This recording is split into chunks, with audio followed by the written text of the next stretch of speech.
Hello students, good morning, good afternoon, good evening. कैसे हैं आप सब? आई होप आप सब बहुत बढ़िया होंगे। आइए मेरे साथ स्टार्ट करते हैं आपका सीए फाउंडेशन का paper number 2 that is business law. इस पेपर का कंप्लीट नेम है business law and business correspondence and reporting, जिसको हम BCRB कहते हैं। मेरी इन क्लासेस में आप मेरे साथ करने वाले हो बिजनेस लॉ। आज के इस सेशन में मैं आपको बताऊंगी कि एग्जैक्टली आपका पेपर कैसा रहता है, मीन्स सब्जेक्टिव होता है जो ऑब्जेक्टिव, इसके पैटर्न को देखेंगे। कौन कौन से चैप्टर्स हैं जो इम्पॉर्टेंट होते हैं, कितनी वेटेज रखते हैं, और last thing but not the least कि लॉ होता क्या है। क्योंकि आप में बहुत सारे स्टूडेंट्स ऐसे होंगे जो फर्स्ट टाइम लॉ जो है वो स्टडी कर रहे होंगे। इससे कोई फ़र्क नहीं पड़ता कि आपको लॉ के बारे में पता है या नहीं पता, मैं बिल्कुल स्क्रैच से समझाऊंगी। आपको कंप्लीट एक कंसेप्चुअल अंडरस्टैंडिंग दूंगी कि लॉ जो है वो कैसे वर्क करता है, एग्जैक्टली लॉ होता क्या है, ये सब कुछ यहाँ पर समझेंगे। मीन्स आज का क्लास बहुत इंपॉर्टेंट रहने वाला है क्योंकि इससे आपका बेस बनेगा लॉ का। अगर आपका बेस स्ट्रांग होगा तो ऑब्वियसली बाकी स्टडी तो बहुत मस्त होने वाली है। चलिए मेरे साथ स्टार्ट करते हैं। बिजनेस लॉ में आपका पैटर्न, पेपर पैटर्न कैसा रहेगा? बच्चे, जो आपका पेपर पैटर्न होगा, आपका पेपर कंप्लीटली सब्जेक्टिव टाइप होगा। सब्जेक्टिव टाइप, यहाँ पर खुश हो जाइए कि आपकी कोई नेगेटिव मार्किंग नहीं है। हाँ, वो अक्कड़ बक्कड़ नहीं है कि यहाँ CD ऐसे नहीं होगा। आपको जो है यहाँ पर अपने कॉन्सेप्ट जो भी आप ड्यूरिंग लेक्चर अंडरस्टैंड करोगे उसका एप्लीकेशन लगाना होगा। एप्लीकेशन मीन्स कि आपको बहुत कम डायरेक्ट क्वेश्चंस आएंगे, आपको केस स्टडीज़ आएंगी। केस स्टडीज़ मीन्स जैसे लॉ आप पढ़ने जा रहे हो तो वहाँ ये आ सकता है कि मान लीजिए कि आप कहीं पार्टी में गए और आपकी डायमंड की रिंग खो गई। अच्छा, किसी और ने वो डायमंड की रिंग उठा ली और उसको यूज़ भी कर लिया। लेटर ऑन आपको पता चला कि भाई ये मेरी थी और इसने जो है अपने पास रख लिया और यूज़ कर रहा है। क्या आप उस पर कोई केस कर सकते हो? मीन्स ऐसा कुछ स्टोरीज आएंगी, राइट? तो यहाँ पर आपको बताना, आप कैसे बताओगे कि आप उस पर केस कर सकते हो, आपके पास क्या राइट्स हैं, राइट? क्या उसकी ऑब्लिगेशंस क्या बनती थी जब उसको स्टोलन गुड्स मिली? तो ये सब कुछ आपको यहाँ पर लॉ में समझाया जाएगा। तो ऐसा ही कुछ स्टोरी टाइप आपके पास आएगी। आपको बताना है कि यहाँ पर उसके पास क्या राइट्स हैं या दूसरे पर्सन के पास क्या ऑब्लिगेशन है, क्या जजमेंट्स हो सकती हैं, राइट? तो केस स्टडीज़ आपको करनी है। इट मीन्स है कि आपको हर चीज़ बहुत ही अच्छे से समझनी है। यहाँ पर देखो, कहानी बेस्ड है, बहुत मज़ा आएगा। चलिए, सब्जेक्टिव टाइप होगा, ये तो आपने समझ लिया। कितने मार्क्स का होगा? ये होता है बच्चा 60 मार्क्स का। आपको कितने क्वेश्चंस आएंगे? जो इसमें फर्स्ट क्वेश्चन आएगा वो कंपलसरी होगा। ऐसा नहीं होता, बिग क्वेश्चन नहीं आता, उसके स्मॉल स्मॉल पार्ट्स है। कोई 6 मार्क्स का आएगा, कोई 2 मार्क्स का आएगा। टोटल जो फर्स्ट क्वेश्चन मार्क्स कैरी करता है दैट इज 12 मार्क्स। इसके बाद आपके 5 क्वेश्चन और होंगे जिसमें से आपको 4 क्वेश्चंस अटेम्प्ट करने होंगे और each question will carry 12 marks. तो मीन्स फर्स्ट क्वेश्चन के 12 मार्क्स हो गए और नेक्स्ट 4 क्वेश्चन के 12 मार्क्स। टोटल आपने कितने अटेम्प्ट करने हैं क्वेश्चंस? 5 और ईच 12, तो 60 मार्क्स का यहाँ पर आपका पेपर हो जाएगा। ऐसा नहीं है कि डायरेक्ट आता ही नहीं है, डायरेक्ट क्वेश्चन भी सम टाइम पूछा जाता है, राइट? फिर वो तो पीस ऑफ केक हो जाएगा, राइट? तो उसके अकॉर्डिंग ही हम प्रेपरेशन करेंगे कि कैसे क्वेश्चंस आएंगे। तो जो भी आपकी RTPs, MTPs वो सारी आप मेरे साथ करोगे। बाकी आपका जो स्टडी मैट है, स्टडी मैट के बारे में बता दूं, आपको जो मटेरियल मेरी तरफ से मिलेगा, एक बुक मिलेगी, एक आपको शॉर्ट नोट्स मिलेंगे जो कि एंड मोमेंट पर आपको जो सारे कॉन्सेप्ट रिकॉल करने में हेल्प करेगा। मेरा जो स्टडी मटेरियल है वो कम्प्लीटली ICAI के स्टडी मटेरियल पर बेस्ड है।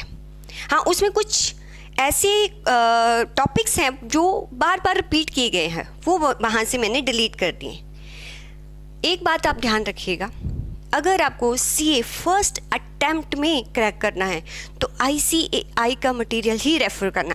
आप इधर उधर की बुक्स में मत भटको, वो बहुत कलरफुल है, ये है, आपको जगमग के पीछे नहीं जाना है। आपका ICAI मटेरियल अगर आप बहुत अच्छी तरह करते हो तो आप इसको जो है बहुत ईजिली इस पेपर को क्रैक कर सकते हो। ऐसा नहीं होना चाहिए आप कोई और बुक रेफर कर रहे हो, जब आपने ICAI का मटेरियल देखा तो आपको एलियन लग रहा है। ऐसा होता है, बिलीव करो, ऐसा होता है। अभी आप बच्चे हो ना, बड़े होगे आप मेरी बात को याद करोगे। हमेशा आप एंटर में चले जाओ, फाइनल में चले जाओ, अपने मटेरियल को ही रेफर करना, क्योंकि क्वेश्चन उसी में से आता, कहीं और से नहीं आता।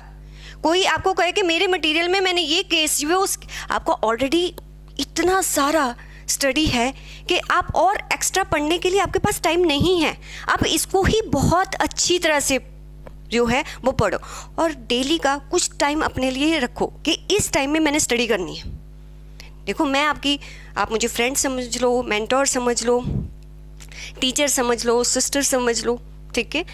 आपको ये एडवाइस करती हूँ, प्लीज़ स्टे फोकस्ड। अगर सीए किया है तो मान लो कि हाँ मुझे क्रैक करना है, क्रैक करने के लिए आपका फोकस होना बहुत ज़रूरी है। बहुत अच्छी डिग्री चूज़ की है, राइट, लेकिन आपको इस पर डटे रहना है। चलिए बहुत बातें हो गई, अब मैं आपको पेपर पैटर्न हमने डिस्कस कर लिया, कितने मार्क्स का आ गया वो डिस्कस कर लिया। चलिए मैं बताती हूँ कि आपके कितने चैप्टर्स होंगे। आपको टोटल 5 चैप्टर्स हैं इसमें। कौन कौन से? The Indian contract act, sales of goods act, Indian partnership act, आपका limited liability partnership act, and the last one the companies act. तो मीन्स आपको 5 एक्ट हैं यहाँ पर। इसमें आपको ये 5 एक्ट्स जो है फाउंडेशन में पढ़ने होते हैं। अब आप आगे जाओगे इंटर में, फिर आपका लॉ और भी एडवांस में चला जाएगा, लेकिन आप अपने बेस को स्ट्रॉन्ग बनाना, यहाँ लॉ को अच्छी तरह पढ़ना है। तो ये 5 चैप्टर्स आपको पढ़ने। हर चैप्टर कितना वेटेज रखता है मैम, लाइए ये भी देखते हैं। देखिए जो इंडियन कॉन्ट्रैक्ट फर्स्ट चैप्टर है वो आपका बहुत ज़्यादा वेटेज रखता है।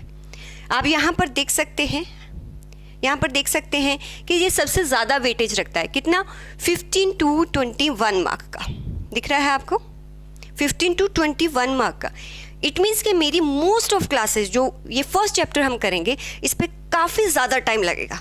बाकी चैप्टर जो है वो काफ़ी जल्दी हो जाते हैं, क्योंकि एक तो फर्स्ट टाइम आप लॉ पढ़ रहे हो और ये चैप्टर भी बहुत ज़्यादा इंपॉर्टेंस रखता है, ये बेस होता है, तो इस पे हम काफ़ी टाइम लगाएंगे। सेकेंड चैप्टर आप बाकी चैप्टर्स देख सकते हैं, 12 to 15, 12 to 15, 9 to 12, ये 3 to 6। मैम ये 3 to 6 है, क्या इसको ऐसा हो सकता है कि हम पेपर में छोड़ के चले जाएं? नहीं, क्योंकि आपको जो क्वेश्चन आता है ज़रूरी नहीं कि एक क्वेश्चन कम्प्लीटली इस चैप्टर से हो, वो इस चैप्टर की रेफरेंस भी ले सकता है। तो कोई चैप्टर आपको छोड़ना नहीं है, सारे मेरे साथ करने हैं। रिवीजन मैं आपकी करवाऊंगी, आपके जितनी भी केस स्टडी है वो करवाऊंगी। मेहनत आपको भी करनी है, मैं भी आपके साथ मेहनत करूंगी और बहुत अच्छे मार्क्स स्कोर करेंगे। चलिए ये हो गया आपका वेटेज। अब आते हैं मेन पॉइंट पर कि एग्जैक्टली बिजनेस लॉ होता क्या है। क्या होता है बिजनेस लॉ? मैम पहले तो ये बताओ लॉ क्या होता है, कहाँ से आता है ये लॉ, कौन बनाता है, क्यों बनाता है, क्या ज़रूरत पड़ गई, बनाया तो हमें क्यों पढ़ाया? अरे बहुत क्वेश्चन आते हैं आपके दिमाग में। अच्छा चलिए पहले देखते हैं कि what is law. Law exactly होता क्या है, आप मुझे बताओ लॉ क्या होता है। ऐसे सोच रहे हो आप, सोचो सोचो, लॉ क्या होता है। लॉ मैम रूल्स रेगुलेशंस होते हैं, ओके, जो हम सोसाइटी के बिहेवियर को गवर्न करते हैं। मैं सुन रही हूँ आपके दिल की आवाज़। लॉ ज़रूरी है ताकि क्राइम ना हो, बिल्कुल ठीक, जो भी आप सोच रहे हो ठीक सोच रहे हो, ऐसा कुछ नहीं है। देखो जब आप लॉ की डेफिनेशन ढूंढने जाएंगे हज़ारों डेफिनेशंस मिलेंगी, कोई ऐसी प्रिसाइज डेफिनेशंस गिवन नहीं है। तो अगर हमें डेफिनेशंस समझनी है कि एग्जैक्टली हमें किसी को बताना ही पड़े कि लॉ होता क्या है, तो कैसे बताएंगे एग्जैक्टली व्हाट इज़ लॉ। जहाँ तक मैं समझती हूँ कि लॉ एक ऐसा सिस्टम ऑफ रूल्स है, एक सिस्टम है किसका? रूल्स। ऐसे रूल्स हैं जो क्यों डेवलप किए जाते हैं, वो डेवलप किए जाते हैं ताकि हम गवर्न कर सकें गवर्न कर सकें या डील कर सकें, किसके साथ? सोशल एग्रीमेंट्स के साथ। और किसके साथ? बिजनेस एग्रीमेंट्स के साथ और क्राइम के साथ। बहुत सारी डेफिनेशंस होती और एग्जैक्टली मीन्स लॉ में क्या इंक्लूड होता है, what is law includes, ingredient बोल रही हूँ, लॉ बनता किस चीज़ से, उसके बीच में क्या क्या होता है। लॉ जो है आपको अगर मैं बताऊं कि लॉ के अंदर एक्ट आता है, रूल्स आता है, रेगुलेशंस आते हैं, ऑर्डिनेंस आते हैं, बाय लॉज आते हैं और इवन प्रीवियस जजमेंट्स भी आती हैं। जो प्रीवियस ऑर्डर्स होते हैं ना, जजमेंट है, उनको भी लॉ की डेफिनेशन में ही इंक्लूड किया जाता है। तो अब आपको कोई लॉ पूछे तो क्या होता है? Law is a system of rules that deal with social agreement, business agreement and crime. And law includes what? Act, rules, regulation, ordinance और प्रीवियस जजमेंट्स। ये सब कुछ, बायलॉज भी इसका पार्ट होते हैं। ये सब कुछ जो है वो लॉ की डेफिनेशन में है। अब मैम कंफ्यूज हो गए हैं, और लॉ क्या होता है, एक्ट क्या होता है। अब हमारे जो सिलेबस में आपने कहा कि 5 एक्ट है, आप बोल लॉ रहे हो। पेशेंस पेशेंस, सब कुछ समझेंगे क्या होता है, लॉ क्या है। लॉ एक वाइडर टर्म है बेटा, लॉ एक बहुत वाइडर टर्म है और ये जो है उसमें इंक्लूड होते हैं। जैसे इनकम टैक्स एक्ट होता है और एक होता है इनकम टैक्स लॉ, ठीक है। इनकम टैक्स एक्ट जो है वो पार्ट है इनकम टैक्स लॉ का। तो मीन्स उस लॉ में आपको इनकम टैक्स एक्ट भी पढ़ना होता है, आपको रूल्स रेगुलेशंस भी करने होते हैं, आपको ऑर्डिनेंस भी करने, बाय लॉ, सब कुछ, प्रीवियस जजमेंट भी पढ़नी होती है। अगर आपका जो इंटर में सिलेबस है ना डायरेक्ट टैक्स का, अगर इनकम टैक्स एक्ट होता तो वो इतना ही पढ़ना पड़ता, लेकिन आपको इंटर में जब जाओगे तो इनकम टैक्स लॉ पढ़ना है, नॉट एक्ट। तो लॉ एक वाइडर डेफिनेशन होती है, उसके अंदर एक्ट आता है, रूल्स आता है, रेगुलेशन आता है, ऑर्डिनेंस आता है, बाय लॉज आता है और जजमेंट एंड ऑर्डर्स आते हैं। अब हम यहाँ पर अंडरस्टैंड करेंगे कि एग्जैक्टली ये सब होता क्या है। देखिए, जो लॉ है, आपको बिजनेस लॉ रीड करना है। लॉ बहुत टाइप के होते हैं। लॉ जो है वो सिविल लॉ भी होता है और क्रिमिनल लॉ भी होता है। आप सीए बनने जा रहे हो तो आपका क्रिमिनल लॉ से तो कोई लेना देना नहीं है, ठीक है। आप कौन सा लॉ पढ़ेंगे? सिविल लॉ, जिसमें जो है वो फाइन, पेनल्टीज, इंटरेस्ट और जो विक्टिम्स है उसको कितना कंपनसेशन मिलेगा उसके रिगार्डिंग हमारी स्टडी होती है। और क्रिमिनल लॉ में तो इम्प्रिजनमेंट आ जाती है, डेथ सेंटेंस आ जाते हैं, ये सारा क्रिमिनल लॉ में है। तो ये क्रिमिनल लॉ हमारा पार्ट नहीं है, हमने कौन सा स्टडी करना है? Civil law. तो जो बिजनेस लॉ है, जो बिजनेस लॉ है वो सिविल लॉ की ही ब्रांच है, राइट। तो हमने बिजनेस लॉ जो है, जो सिविल लॉ की ब्रांच है, उसको स्टडी करने जा रहे हैं। तो ये लॉ बनता क्या है, इसमें क्या क्या इंक्लूड होता है। जैसे कि हमने देखा कि हमारा जो कंप्लीट सिलेबस है उसमें हमें 5 एक्ट्स पढ़ने हैं।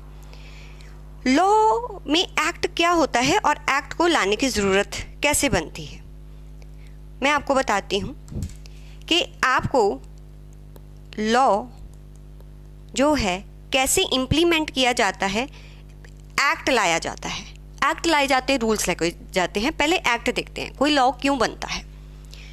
For example, I just take example, जैसे IT act, information technology act 2000 है। उससे पहले कोई भी इंफॉर्मेशन टेक्नोलॉजी से रिलेटेड जो क्राइम्स होते थे उनको डील करने के लिए कोई लॉ नहीं बना हुआ था। तो क्या होता था कि एक केस है मेरा कि एक मतलब मेरे नोन में ही थे, उनको किसी ने ऑनलाइन जो है वो कुछ मेल वगैरह भेजी कि हम आपका जो है ये काम कर देंगे, ऐसे ऐसे बिजनेस का है, तो हमें आप इतना फ़ंड ट्रांसफ़र कर दो, राइट। कुछ ऐसा कुछ केस हुआ था, एग्जैक्टली मुझे याद नहीं है। That is before 2000। उन्होंने अपनी पूरी आइडेंटिटी डिस्क्लोज़ कर दी और इवन उन्होंने कहा कि हम फ़ंड ट्रांसफ़र करेंगे तो आप अपना account number and all that वो हमें शेयर करो। उन्होंने अपनी कंप्लीट इन्फॉर्मेशन जो है ऑनलाइन शेयर कर दी। एंड लेटर ऑन क्या हुआ कि उनकी आइडेंटिटी को मिसयूज़ किया गया और इवन उनके अकाउंट को भी हैक किया गया। उन्होंने पुलिस कंप्लेंट की, बट वहाँ पर कोई पुलिस कहती है कि जी ऑनलाइन ही ट्रांजैक्शन है। अब इसके अंदर हम क्या एक्शंस ले सकते हैं कि ऑनलाइन डेटा जो स्टोल हुआ है, आइडेंटिटी आपकी जो है वो स्टोल की गई है, उसके लिए कोई कुछ लिखा ही नहीं हुआ है कि क्या इम्प्रिजनमेंट होगी, क्या फ़ाइन होगा, आपको कितना कंपनसेशन मिलेगा, कुछ नहीं लिखा हुआ। तो हम इसमें कुछ भी नहीं कर सकते। मीन्स तब साइबर सेल्स नहीं होते थे जो साइबर क्राइम से डील करते थे, तो लोगों को बड़ी परेशानियां होती थी। ऐसा ही आपने सुना होगा कि बहुत सारे लोग होते थे जिनका जो एटीएम से जो है ऑटोमेटिकली जो पैसा है वो ट्रांसफ़र हो जाता था। क्लोनिंग होती थी ना, एटीएम की क्लोनिंग होती थी। पहले इसके रिगार्डिंग जो ये क्राइम थे, इसके रिगार्डिंग कुछ लिखा ही नहीं हुआ था, कोई गाइडलाइंस प्रोवाइडेड ही नहीं थी कि इससे जो विक्टिम है वो उसको क्या कंपनसेशन मिलेगा, जो पर्सन जो ये क्राइम कर रहा है उसको क्या सज़ा मिलेगी, ऐसा कुछ भी नहीं लिखा हुआ था। मीन्स सोसाइटी में कोई इशू रेज हुआ, कोई प्रॉब्लम्स आई। जब ऐसी प्रॉब्लम्स आते हैं तो गवर्नमेंट इस इशू के बारे में सोचती है, वो सोचती है कि अब इसको कैसे डील किया जाए। तो गवर्नमेंट जो है वो एक ड्राफ्ट बनाती है कि अगर ऐसा ऐसा क्राइम होता है, जहाँ किसी का ऐसा लॉस होता है तो उसको इतना कंपनसेशन मिलेगा। इसमें बैंक्स की भी जो है ऑब्लिगेशन वहाँ पर रखी गई कि बैंक्स की क्या ऑब्लिगेशंस होंगी, क्योंकि पहले बैंक को कोई ब्लेम ही नहीं करता था। पैसा ट्रांसफ़र हो गया, बैंक कहते हैं हम कुछ नहीं कर सकते। तो इसके लिए बहुत ज़रूरी था इस इशू को एड्रेस करने के लिए कि कोई प्रॉपर एक्ट होता, कोई लॉ होता जो हमारे ग्रीवियंसेस को रिड्रेस कर पाता। राइट, हमारा ऑनलाइन ट्रांजैक्शन करते हैं, कोई भी पैसा चोरी हो जाता है, हमारा एटीएम क्लोन हो जाता है, हमारा अकाउंट हैक हो जाता है, हमारा डेटा स्टोल किया जाता है। तो इसके लिए 2000 में क्या बनाया गया? सबसे पहले एक ड्राफ्ट बनाया गया जो कि यहाँ पर कुछ रूल्स और गाइडलाइंस लिखी गई कि एग्जैक्टली इस इशू को कैसे एड्रेस किया जाएगा। फिर वो जो ड्राफ्ट है क्या किया गया, पार्लियामेंट जानते हो, देखी होगी आपने पार्लियामेंट, ठीक है। तो पार्लियामेंट को में उस ड्राफ्ट को प्रेजेंट किया गया। जब पार्लियामेंट के 2 हाउसेस होते हैं, एक अपर हाउस एक lower house, Lok Sabha and Rajya Sabha, right. उसमें इस ड्राफ्ट को जब प्रेजेंट किया जाता है तो उसको बिल बोलते हैं,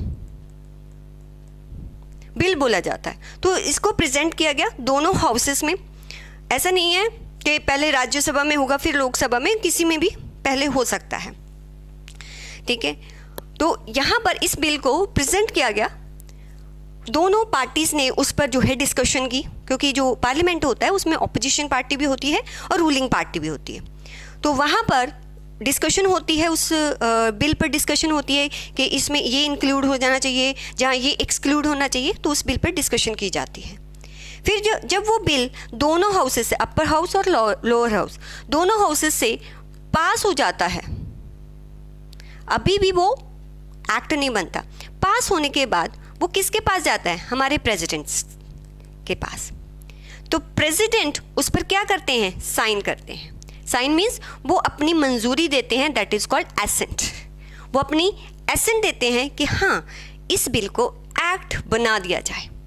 तो यहाँ पर ये फिर एक्ट बनता है। तो तब आया था इंफॉर्मेशन टेक्नोलॉजी एक्ट 2000। अभी तो 2008 हो गया, बहुत अमेंडमेंट्स हो गई हैं उसमें, राइट।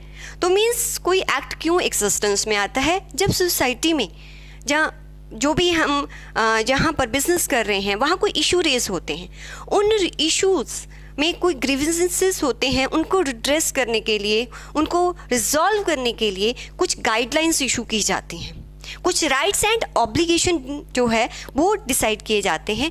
तो उसको जो है क्या बोला जाता है? जब वो दोनों हाउसेस में प्रेजेंट होता है, वहाँ से पास होके प्रेसिडेंट का एसेंट होता है उस पर, तब जाके वो क्या बनता है? वो एक्ट बनता है, राइट। ऐसे ही आपका इंडियन कॉन्ट्रैक्ट एक्ट आया होगा। तो आपका इंडियन कॉन्ट्रैक्ट एक्ट आया कि कब था? 1872। ध्यान से देखिए कब आया था? 1872। अब मेरी बात ध्यान से सुनना, जब भी आप कोई भी एक्ट लिखेंगे उसके हर वर्ड का फर्स्ट लेटर कैपिटल होना चाहिए, ये मिस्टेक नहीं करना। Now you are going to be a CA, ऐसी बातों का ध्यान रखना। आप कोई भी एक्ट लिखेंगे उसका जो भी वर्ड होगा उसका फर्स्ट लेटर आपका कैपिटल ऐसे ही लिखा जाता है, क्योंकि अगर एक्ट का ए स्मॉल कर दो तो वो एक्शन बन जाता है, एक्ट कर रहे हो, राइट। तो ये वाला एक्ट जो है ये लॉ का पार्ट होता है। तो ये सारे एक्ट ऐसे ही आए होंगे, पहले इशू कोई रेज हुए होंगे, क्योंकि कॉन्ट्रैक्ट एक्ट क्यों आया होगा? पहले लोग वादा करते थे, निभाते नहीं थे, बस गाना गाते रह जाते थे, जो वादा किया वो निभाना पड़ेगा। कौन निभाता है भाई? कोई नहीं निभाता। अब किसी को बोला देखना भाई तूने बोला था ना, वादा किया था ना। अब गवर्नमेंट बोले कि देख भाई तूने टैक्स देना है ना, गवर्नमेंट है कैसे चलाएंगे, कुछ तो पैसा दे, ऐसे दोगे आप और चल तू दूसरी गली में जा, ऐसा ही होगा ना राइट। तो इसलिए एक ऑब्लिगेशन डालने के लिए सोसाइटी के राइट्स डिसाइड करने के लिए एक प्रॉपर एक्ट लाया जाता है। तो ये भी कॉन्ट्रैक्ट एक्ट आया था। अब लोग गाना नहीं गाते हैं, अब इसका सहारा लेते हैं कि भाई अगर वादा नहीं निभाया तो इसमें फंसा दूंगा मैं तुझे, ठीक है। तो इसलिए लॉ आता है। तो लॉ का फर्स्ट पार्ट कैसे लॉ एग्जिस्टेंस में आता है, पहले एक्ट लाया जाता है, फिर रूल्स क्या होते हैं। मैम एक्ट तो आ गया, फिर रूल्स बनाने की क्या ज़रूरत है? देखिए अब आप पहले ना गवर्नमेंट का स्ट्रक्चर समझिए, सेंट्रल गवर्नमेंट का स्ट्रक्चर ध्यान से समझनी है इस बात को। पानी पी लो चाहे। हमारा गवर्नमेंट ये आपका बेस है, प्लीज ध्यान से सुनिए। गवर्नमेंट स्ट्रक्चर कैसे होता है, इसके 3 पार्ट्स होते हैं या 3 अंग बोलो, जैसे हमारे बॉडी पार्ट्स हैं ना, ऐसे गवर्नमेंट के 3 पार्ट्स होते हैं। कौन सा? लेजिस्लेचर, एग्जीक्यूटिव और जुडिशरी। लेजिस्लेचर क्या होता है कि जो लॉ बनाता है, जैसे वो एक्ट बनाया वो ये बनाएगा, लेजिस्लेचर में लॉ बनता है। अब उस लॉ को इम्प्लीमेंट कौन करेगा? वो ये करता है, एग्जीक्यूटिव। और जुडिशरी क्या होता है कि अगर इन दोनों में फाइट हो जाए, राइट, इसने इम्प्लीमेंट करने में गड़बड़ कर दे, लॉ कुछ बनाया इम्प्लीमेंट कैसे हो रहा है, अगर इन दोनों में जो है वो कुछ खींचातानी आ गई, कन्फ्लिक्ट्स आ गया, तो उसको कौन रिजॉल्व करेगा? जुडिशरी, जिसमें सुप्रीम कोर्ट आता है। एग्जीक्यूटिव में कौन आता है? रूलिंग पार्टी आती है। लेजिस्लेचर में कौन आता है? पार्लियामेंट। रूलिंग पार्टी और ऑपोजिशन पार्टी दोनों होती है, ठीक है। अब एग्जीक्यूटिव पार्टी मीन्स अब जो सेंट्रल गवर्नमेंट है, जो एक्ट बनाया उसको क्या करेगी? इम्प्लीमेंट करेगी। लेकिन उस एक्ट को इम्प्लीमेंट करने के लिए वो कुछ रूल्स बनाएगी। मीन्स रूल्स क्या होते हैं कि सब कुछ एक्ट में नहीं लिखा जा सकता। जैसे कि जीएसटी है, जीएसटी एक्ट आया, राइट। अब जीएसटी में हर गुड्स कौन सी एग्जम्प्टेड होगी, कौन सी नॉन एग्जम्प्टेड होगी, ये पहले से डिसाइड नहीं किया जा सकता। किस पे कौन सा रेट लगेगा ये भी पहले एक्ट में नहीं लिखा जा सकता, वो तो अकॉर्डिंग टू सिचुएशन चेंज होता है। अगर किसी ने रिटर्न्स लेट फाइल की तो कितना उस पर पेनल्टी आएगा, इंटरेस्ट आएगा, राइट। तो ये सब कुछ एक्ट में लिखेंगे तो एक्ट बहुत बड़ा हो जाएगा, और उसको चेंज करने के लिए अगर कल को मीन्स जैसे कोविड हो गया था तो बहुत सारी गुड्स जो थी वो एग्जम्प्टेड कर दी थी, जो कि हेल्थ के साथ रिलेटेड थी, बहुत सारा कुछ एग्जम्प्टेड कर दिया गया था जीएसटी से। अगर वो एक्ट में लिखा होता तो उसको एग्जम्प्ट करने के लिए फिर वो सारा प्रोसीजर फॉलो करना पड़ता, मीन्स पार्लियामेंट में उसको रखना पड़ता, वहाँ से पास करना पड़ता प्रेसिडेंट के साथ, मीन्स अमेंडमेंट भी ऐसी होती है उसमें। तो इसलिए एक्ट में सब कुछ नहीं लिखा जाता, कुछ जो वहाँ पर रेट्स होते हैं, राइट, जहाँ कुछ ऐसा पार्ट होता है जिसको फ्लेक्सिबल रखने की ज़रूरत होती है, तो वहाँ पर लिख दिया जाता है एज पर प्रिस्क्राइब्ड मैनर, जहाँ एज पर प्रिस्क्राइब्ड रेट।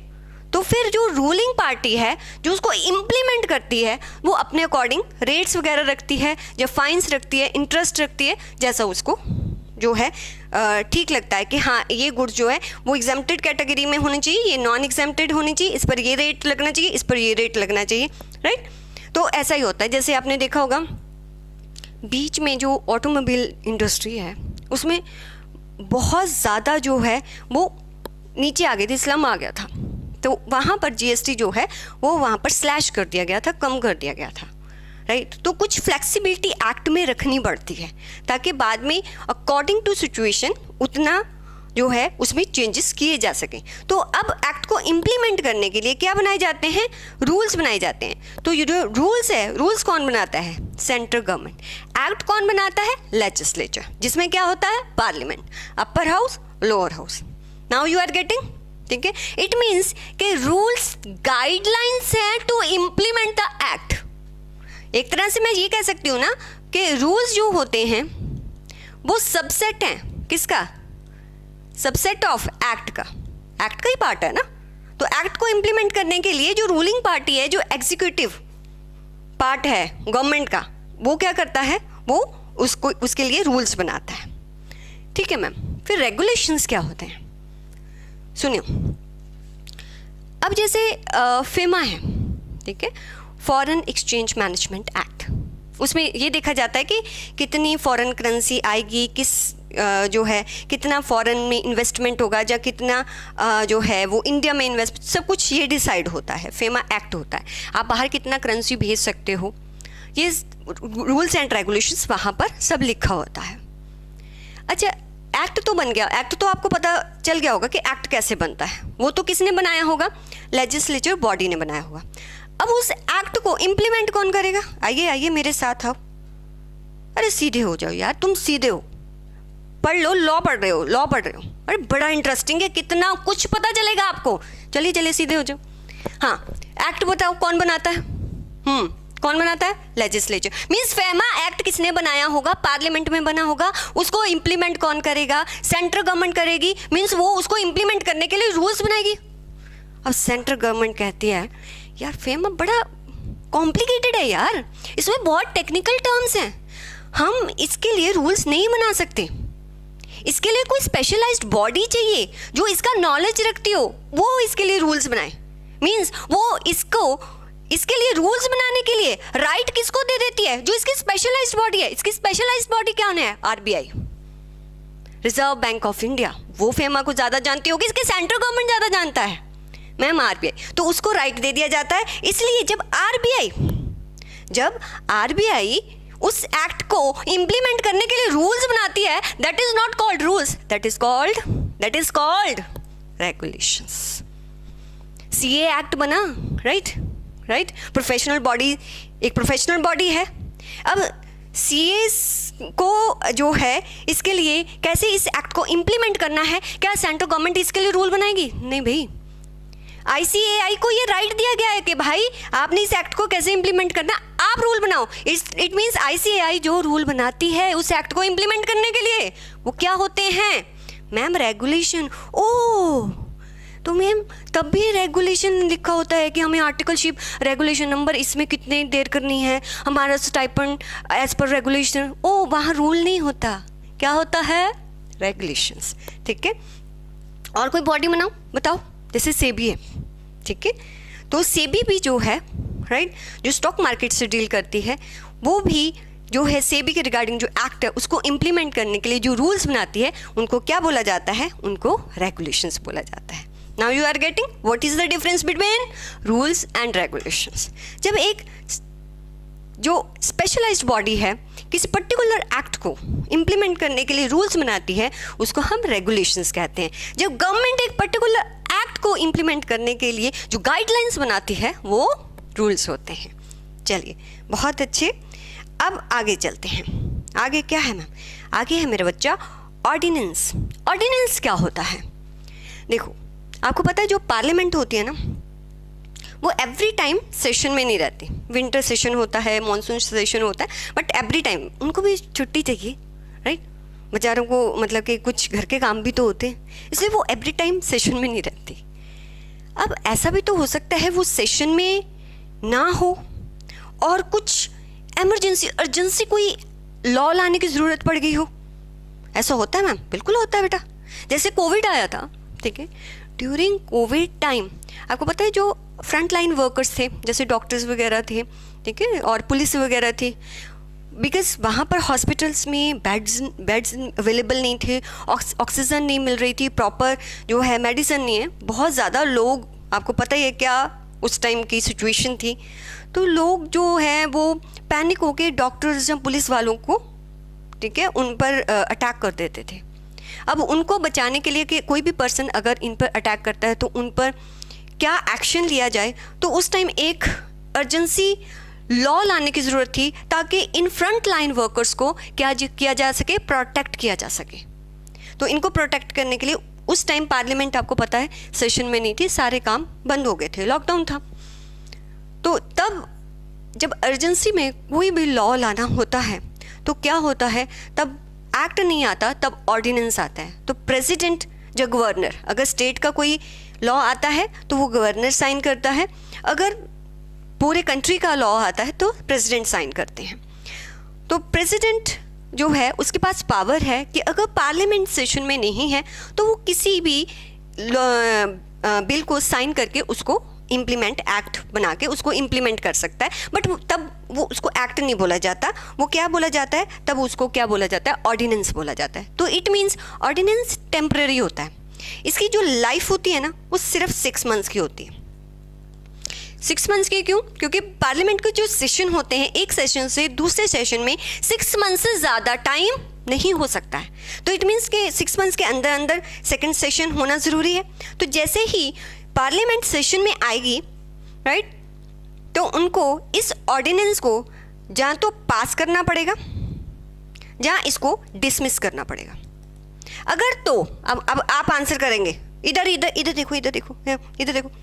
अगर तो ऑर्डिनेंस पास हो गया, ऑर्डिनेंस पास हो गया तो वो क्या बन जाएगा, एक्ट। अगर वो डिसमिस हो गया तो कुछ भी नहीं बनेगा, कुछ भी नहीं बनेगा, ठीक है। तो यहाँ पर आपको ध्यान देना है कि ऑर्डिनेंस कैसे अंडरस्टैंड करेंगे। ऑर्डिनेंस एक टेम्पररी लॉ है, वो तभी एक्ट बनता है जब पार्लियामेंट सेशन में आती है। अगर पार्लियामेंट जब सेशन में आए, सेशन में आने के 6 वीक्स के अंदर अंदर, क्या बोल रही हूँ, ये तो 6 मंथ्स डिफरेंट है ना, सेशन में आई 6 वीक्स के अंदर अंदर उस ऑर्डिनेंस को एक्ट बनाना पड़ता है या डिसमिस करना पड़ता है। Clear, what is ordinance? ठीक है, लिखा है, सब कुछ लिखा है। और नेक्स्ट क्लास से जब भी आप क्लास में आएंगे एक कॉपी लेके आएंगे, मैं आपको नोट्स लिखवाऊंगी, राइट। उसको आप जब भी क्लास ओवर होगी आप उसको एक बार जरूर गो थ्रू करेंगे। 10 मिनट्स के होंगे, 10 मिनट्स अपने लिए निकाले जा सकते हैं। सीए बनने जा रहे हो, है ना, प्रॉमिस ना, सीए बनोगे? Yes ma'am, very good. चलिए नेक्स्ट पढ़ते हैं बायलॉज। बायलॉज क्या होता है? बायलॉज होता है, ऐसा नहीं होता कि जो लॉ बनता है ना वो कुछ लॉ ऐसे होते हैं जो कंप्लीट कंट्री पर इम्प्लीमेंट नहीं होते, अप्लाई नहीं होते। कुछ लॉ होते हैं जो एक पर्टिकुलर एरिया के लिए बनाए जाते हैं, जैसे कोऑपरेटिव सोसाइटीज़ होती हैं, राइट। कोऑपरेटिव सोसाइटीज़ जो हैं वो कैसे ऑपरेट होंगी, वो अपने लिए कुछ लॉज बनाते हैं, तो उनको क्या बोलते हैं, बायलॉज। मीन्स कुछ लोकल अथॉरिटीज़ या कोई भी स्टैट्यूटरी बॉडी जो अपने आप को गवर्न करने के लिए कुछ लॉ बनाती है, उसको क्या बोलते हैं, हम बायलॉज कहते हैं, राइट। वो बायलॉज आपके होते हैं। नेक्स्ट, जजमेंट या ऑर्डर। जो प्रीवियस कोई भी जजमेंट आई होगी आप उसका रेफरेंस लेके आप केस को फाइट कर सकते हो। देखो एक लॉयर केस को फाइट कैसे करता है, वो कोई अलग से चीज़ नहीं लाता, वो बुक्स में जो लिखा है उसी को इंटरप्रेट करके, उसी को तोड़ मरोड़ के जज के सामने जो है वो क्या करता है, प्रेजेंट करता है। और जो बहुत अच्छी तरह प्रेजेंट, जो उस लॉ में लूप होल्स, जो उसकी इंटरप्रिटेशन को बहुत अच्छी तरह कर देता है, वो बेस्ट लॉयर बन जाता है।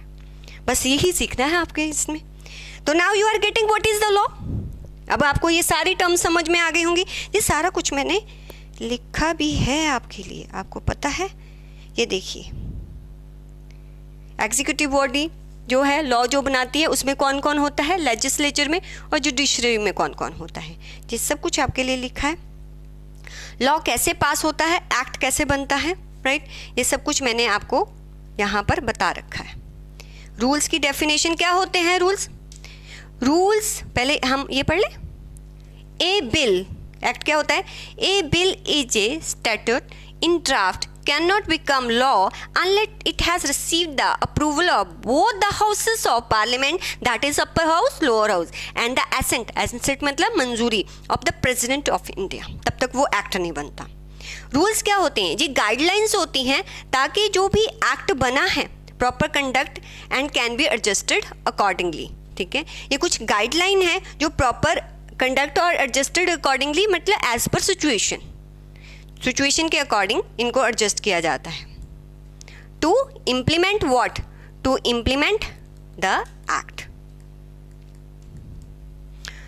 राइट। ये आपको सिर्फ इसलिए समझना है, हाँ इसमें क्वेश्चन नहीं आएंगे, लेकिन आप लॉ करने जा रहे हो, ये सब कुछ पता होना चाहिए आपको। कल को कोई पूछ ले, जब आप सीए कर जाते हो ना, मैं आपको अपना पर्सनल एक्सपीरियंस बताती हूँ।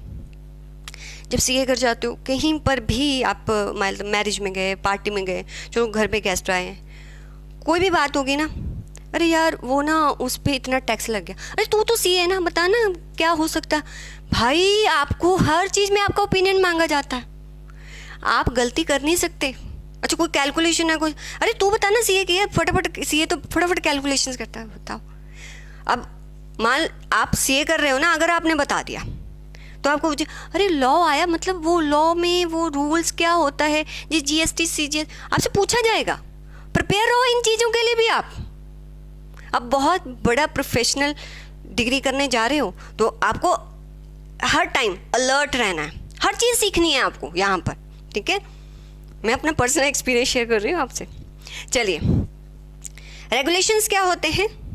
ये डेलीगेट लेजिस्लेशन मीन्स, जैसे मैंने आपको बताया ना, सेंट्रल गवर्नमेंट जो है वो आरबीआई को अपना जो रूल्स बनाने का राइट आरबीआई को दे देती है, कहती है हमारे बस की बात नहीं है, तुम बनाओ, इतना टेक्निकल टर्म्स हम नहीं समझते यार, ठीक है। बाय लॉज क्या होते हैं कि सेल्फ रेगुलेट अपनी एक्टिविटीज़ को करने के लिए जो बनते हैं, जहाँ कोऑपरेटिव सोसाइटीज़ लिख सकते हो आप। ऑर्डिनेंस क्या होता है कि टेम्परेरी लॉ होता है, जब अर्जेंसी में पार्लियामेंट सेशन में नहीं होती, जब हमें कोई लॉ जो है एग्जिस्टेंस में लाना होता है, तो उस केस में जो प्रेसिडेंट एजेंसी में साइन करके जो लॉ लाते हैं उसको ऑर्डिनेंस बोलते हैं, राइट। तो ये सारी बातें थी आपकी कि एग्जैक्टली लॉ होता क्या है, हमारा पेपर पैटर्न क्या है। अब नेक्स्ट क्लास से मेरे बच्चा, नेक्स्ट क्लास से हम आपका first chapter the Indian contract act 1872 start करने वाले हैं। आप ये मानिए कि आपका इंडियन कॉन्ट्रैक्ट एक्ट जो है उसमें आपके 6 यूनिट्स हैं। आपका फर्स्ट यूनिट जो है उसमें नेचर ऑफ कॉन्ट्रैक्ट है। मैं आपको बताती हूँ कि हमने कैसे करना है। हमने नेचर ऑफ कॉन्ट्रैक्ट मैं आपको पहले एग्जाम्पल्स के थ्रू समझाऊंगी, जो भी करेंगे, फिर उसको हम बुक से रीड करेंगे एंड आफ्टर दैट बुक से रीड करने के बाद हम उसका नेक्स्ट क्लास में रिवीजन भी लेंगे। तो जितना जितना हमारा सिलेबस कवर होता जाएगा, साथ साथ में मीन्स फर्स्ट के जो 10 मिनट्स रहेंगे हमारी क्लास के, वो रिवीजन में आएंगे, जो भी हमारा लास्ट क्लास में हो चुका होगा। तो रिवीजन साथ साथ में करनी है, और साथ में क्या करना है, जो भी मैं आपको करवाऊंगी, आप एक जो भी शॉर्ट नोट्स हैं आप कॉपी में लिखेंगे और उसको after the class 10 minute go through करेंगे। जब आप ये सब कुछ कर लोगे ना बच्चा, आपका लॉ बहुत ज़्यादा स्ट्रॉन्ग हो जाएगा, बिलीव करो आप, राइट। चलिए, आज इन्हीं बातों के साथ आपसे विदा लेते हैं। अब नेक्स्ट क्लास में मिलेंगे पूरे जोश के साथ। स्टे फोकस्ड, अपनी केयर करो और अपने पेरेंट्स की रिस्पेक्ट करो, आप बहुत आगे जाओगे। मेरी बेस्ट विशेस आपके साथ हैं। Okay, bye students. Hello students, good morning, good afternoon, good evening. कैसे हैं आप सब? All good? चलिए, आज आप सेकेंड क्लास मेरे साथ स्टार्ट करेंगे बिजनेस लॉ का। फर्स्ट ऑफ ऑल मैं आपको बताऊंगी कि लास्ट क्लास में हमने क्या क्या किया था और आज हम क्या क्या करने वाले हैं, ठीक है? रेडी? लास्ट क्लास में मैंने आपको बताया था कि हमारे बिजनेस लॉ का पेपर पैटर्न कैसा होगा। फिर हमने डिस्कशन की थी कि हमें एग्जैक्टली इसमें कितने चैप्टर स्टडी करने हैं, 5 मीन्स 5 एक्ट हैं जो यहाँ पर स्टडी करने हैं। और आज मैं आपके साथ फर्स्ट एक्ट जो है द इंडियन कॉन्ट्रैक्ट एक्ट जो 1872 में आया था उसके बारे में डिस्कशन करेंगे। इसके बाद फिर हमने देखा था कि एग्जैक्टली लॉ होता क्या है, लॉ हम किसको कहते हैं, और लॉ के बहुत सारे मीनिंग्स हैं। तो हमने एक देखा था कि एक्चुअल में एक ये सिस्टम है रूल्स का जो कि डील करता है सोशल, बिजनेस एंड क्राइम के साथ। और लॉ में बहुत सारे एलिमेंट्स इंक्लूड होते हैं, जैसे एक्ट होता है, इसमें रूल्स, रेगुलेशन, ऑर्डिनेंस होते हैं, बाय लॉज होते हैं, और जो प्रीवियस ऑर्डर एंड जजमेंट्स हैं वो भी इसमें इंक्लूड होती हैं। ये हमने देखा था और वन बाय वन हमने स्टडी भी किया था कि एक्ट जो है वो कौन बनाता है, पार्लियामेंट। उस एक्ट को इम्प्लीमेंट करने के लिए सेंट्रल गवर्नमेंट्स क्या लाती है, रूल्स लाती है। ऐसे ही कुछ ऐसे एक्ट होते हैं जिसमें कि बहुत ज़्यादा टेक्निकल नॉलेज की ज़रूरत होती है, तो एक जो बॉडी होती है जो उसको ऑपरेट कर सकती, जैसे आरबीआई का हमने एग्जांपल लिया था, उसको बोला जाता है कि इस एक्ट को इम्प्लीमेंट करने के लिए आप खुद रूल्स बनाओ।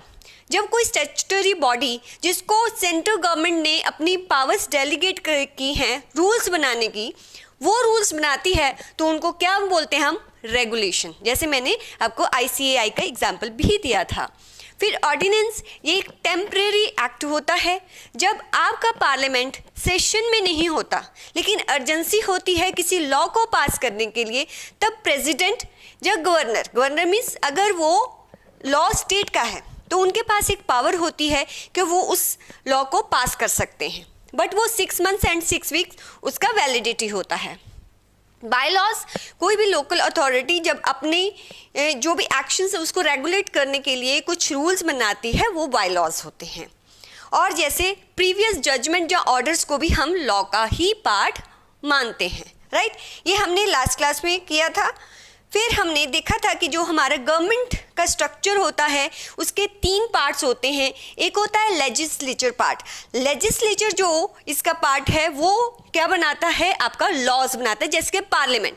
और उन लॉ को इम्प्लीमेंट कौन करता है, एग्जीक्यूटिव पार्ट। और अगर इन दोनों में कोई कन्फ्लिक्ट होता है तो उसको रिजॉल्व कौन करता है, जुडिशरी, जिसमें कौन आता है, सुप्रीम कोर्ट। ये हमने देख लिया था। यहाँ पर इनके सभी के पावर्स दिए गए हैं। फिर हमने देखा था कि रूल्स रेगुलेशन कैसे पास होते हैं। और आज हम करने जा रहे हैं हमारा the Indian contract act. But पहले मैं इससे पहले आपको बता दूं, आइए मेरे साथ हम क्या करने वाले हैं। इससे पहले आज का हमारा एजेंडा क्या रहेगा। सबसे पहले मैं आपको बताऊंगी कि जो मैंने आपको बताया है कि लॉ जो है वो सेंट्रल गवर्नमेंट भी बना सकती है और लॉ जो है वो स्टेट गवर्नमेंट भी बना सकती है। मैम कैसे पता चलेगा जो लॉ बन रहा है वो सेंट्रल गवर्नमेंट बनाए या स्टेट गवर्नमेंट बनाए, मतलब किसी मैटर के रिगार्डिंग लॉ बनाने का राइट सेंट्रल के पास है या स्टेट के पास है, ये कहीं लिखा हुआ है। हाँ जी बच्चा, लिखा हुआ है। ये कहाँ लिखा हुआ है, ये लिखा हुआ है आपके कॉन्स्टिट्यूशन में।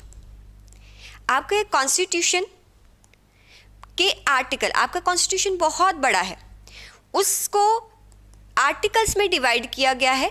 उसके आर्टिकल 246 के 7th शेड्यूल में लिखा हुआ है कि किस मैटर पर कौन लॉ बनाएगा। जैसे कि उसमें 3 लिस्ट हैं, लिस्ट 1, लिस्ट 2 एंड लिस्ट 3। ये आपके आर्टिकल 246 7 शेड्यूल में है। तो लिस्ट 1 में हमें दिया गया है कि कौन कौन से मैटर्स पर जो लॉ बनाया जा सकता है वो सेंट्रल गवर्नमेंट बना सकती है। मींस लिस्ट 1 को हम यूनियन लिस्ट भी कहते हैं। फिर लिस्ट 2 में दिए गए हैं वो मैटर्स जिस पे पावर दी गई है स्टेट गवर्नमेंट को कि इन मैटर्स पर लॉ स्टेट गवर्नमेंट बना सकती है। फिर हमारा लिस्ट 3 आता है। इसमें वो मैटर्स लिखे गए हैं जिन पर लॉ जो है वो, ये कॉन्करेंट लिस्ट है। कॉन्करेंट मीन्स इसमें यूनियन मीन्स सेंट्रल गवर्नमेंट और स्टेट गवर्नमेंट मिलकर लॉ बनाएंगे। जैसे कि एग्जांपल लेते हैं कि लिस्ट 1 में जैसे इनकम टैक्स है, इनकम टैक्स पर जो लॉ बनाया जा सकता है वो कौन बना सकता है, आपका सेंट्रल गवर्नमेंट बना सकती है। लिस्ट 2 स्टेट, जैसे प्रॉपर्टी टैक्स होता है, आपने देखा होगा कि हर स्टेट का प्रॉपर्टी टैक्स जो है वो डिफरेंट होता है। ऐसे ही आप पेट्रोल का एग्जांपल लेते हो कि पेट्रोल पर जो टैक्स लगता है वो हर स्टेट अपने अकॉर्डिंग लगाती है। तो कुछ ऐसे मैटर्स हैं जिसके पास पावर जो है स्टेट को दी गई है कि इन मैटर्स पर आप जो है लॉ बना सकते हैं, और कुछ पावर सेंटर को दी गई है।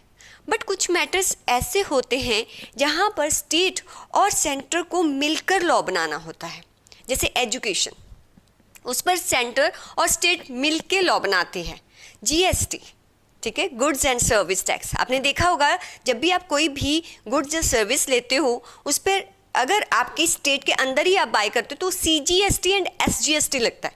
C मतलब सेंट्रल, S मतलब स्टेट, मीन्स दोनों ने लॉ बनाया होगा, राइट। तो वो कॉन्करेंट लिस्ट होती है, ऐसा मैटर जिस पर दोनों मिलके लॉ बनाते हैं। तो ये तो हो गया कि लॉ बनाने का पावर किसको कहाँ से मिलता है, आपके 7th शेड्यूल ऑफ कॉन्स्टिट्यूशन से मिलता है। फिर अब आप समझेंगे कि देखो, चैप्टर स्टार्ट करने से पहले मैं आपको कुछ बेसिक बता रही हूँ। जब आप लॉ रीड करते हो तो आप देखोगे कि उसमें आप एक चैप्टर रीड कर रहे हो तो उसमें बहुत सारे सेक्शंस हैं। अब वो सेक्शंस क्यों दिए जाते हैं हमें ये समझना है। जैसे मैंने आपको बोला ना, कॉन्स्टिट्यूशन का आर्टिकल क्यों दिया जाता है, आर्टिकल क्यों बनाया जाता है, इसका आंसर आपके पास है, आपकी बुक है। आपकी बुक में चैप्टर्स क्यों दिए जाते हैं, सीधा बुक क्यों नहीं लिख देते, पूरी बुक लिख दो। मैम उससे पता क्या डिफ़िकल्टी होगी, अगर हमें कोई पर्टिकुलर टॉपिक को रीड करना है या रेफरेंस लेनी है तो हमें बहुत टाइम लग जाएगा उसको ढूंढने में।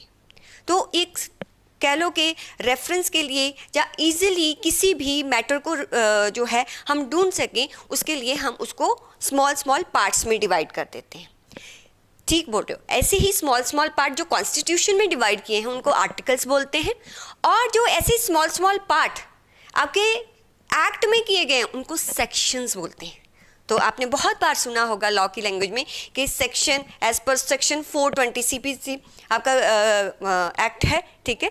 तो 420 मीन्स अगर आपने किसी के साथ चीटिंग की है, राइट। तो सेक्शंस क्यों बनाए जाते हैं कि हम एक पर्टिकुलर मैटर पर क्या जजमेंट हो सकती है या उसके क्या कॉन्सिक्वेंसेस हो सकते हैं उसको रेफर करने के लिए ईजिली हम उस पॉइंट तक पहुंच सकते हैं।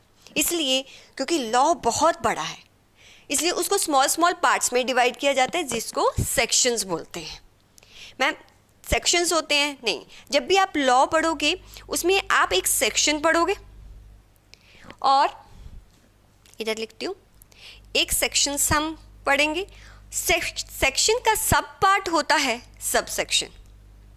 आपको पता है ना कि पूरी बुक में चैप्टर्स होते हैं, चैप्टर्स में भी आगे टॉपिक्स होते हैं और टॉपिक्स के आगे पॉइंट्स होते हैं। ऐसे ही लॉ में भी होता है, मेन सेक्शंस होता है, फिर उसके आगे सब सेक्शंस होते हैं, फिर क्लॉज होती हैं, फिर सब क्लॉज होती हैं।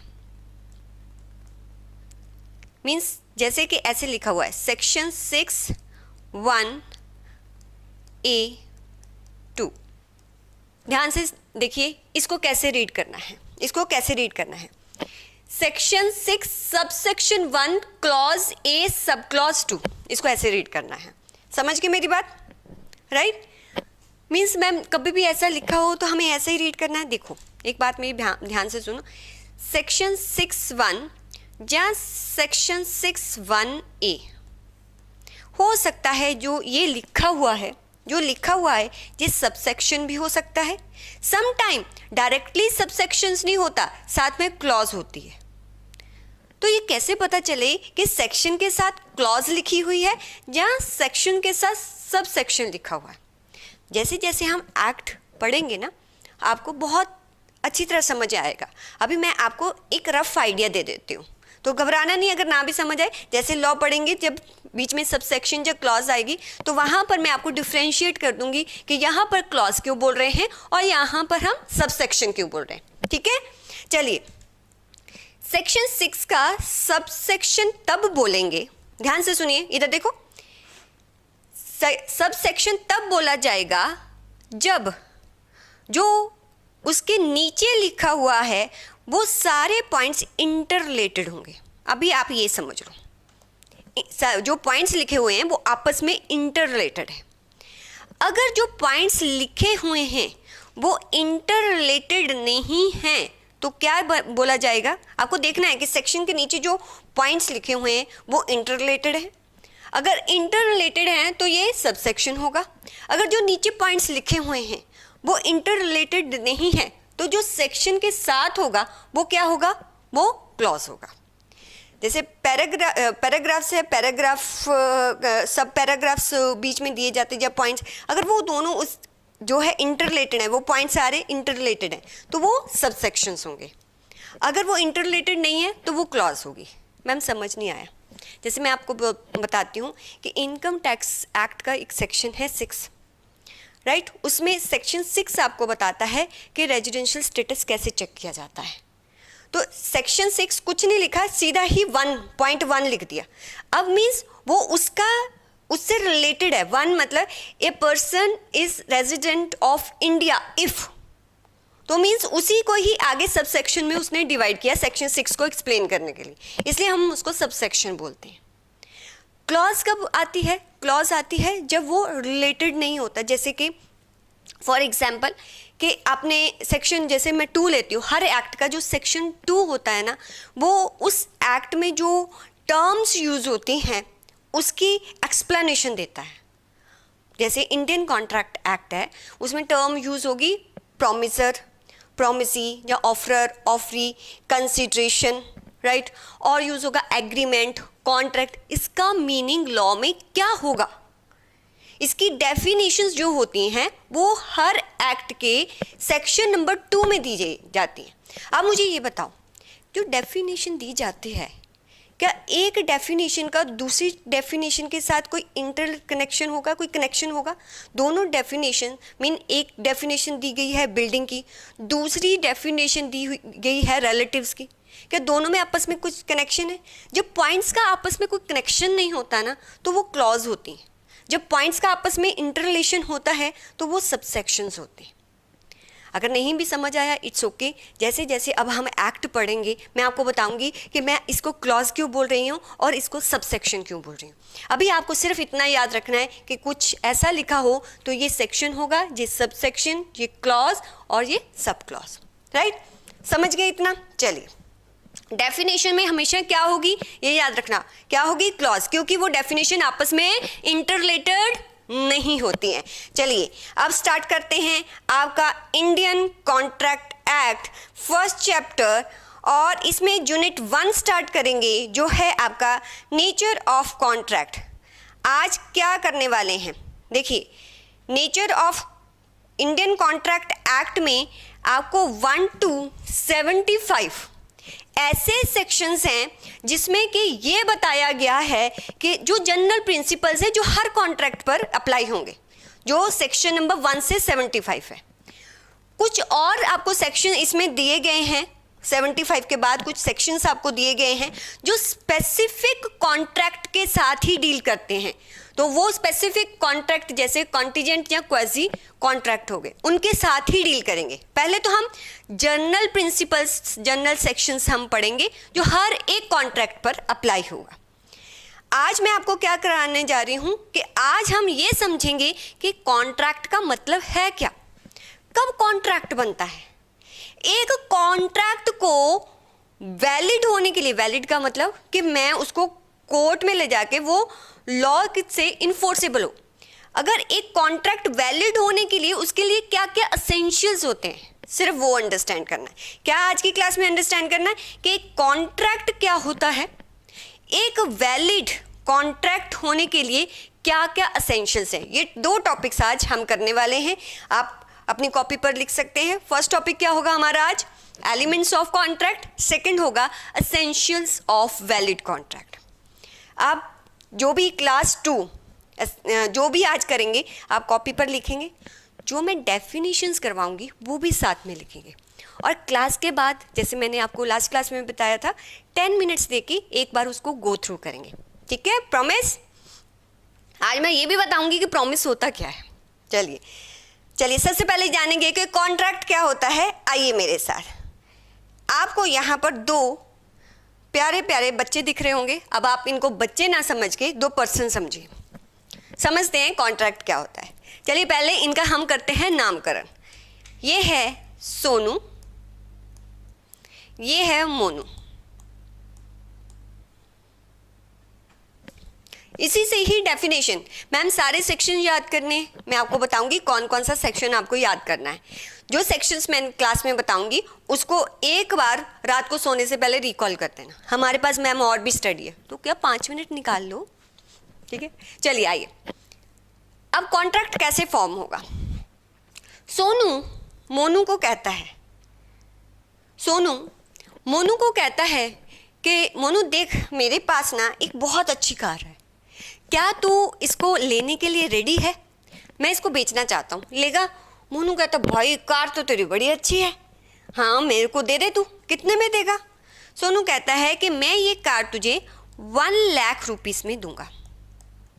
मुझे बताओ, यहाँ पर सोनू ने मोनू को क्या दिया?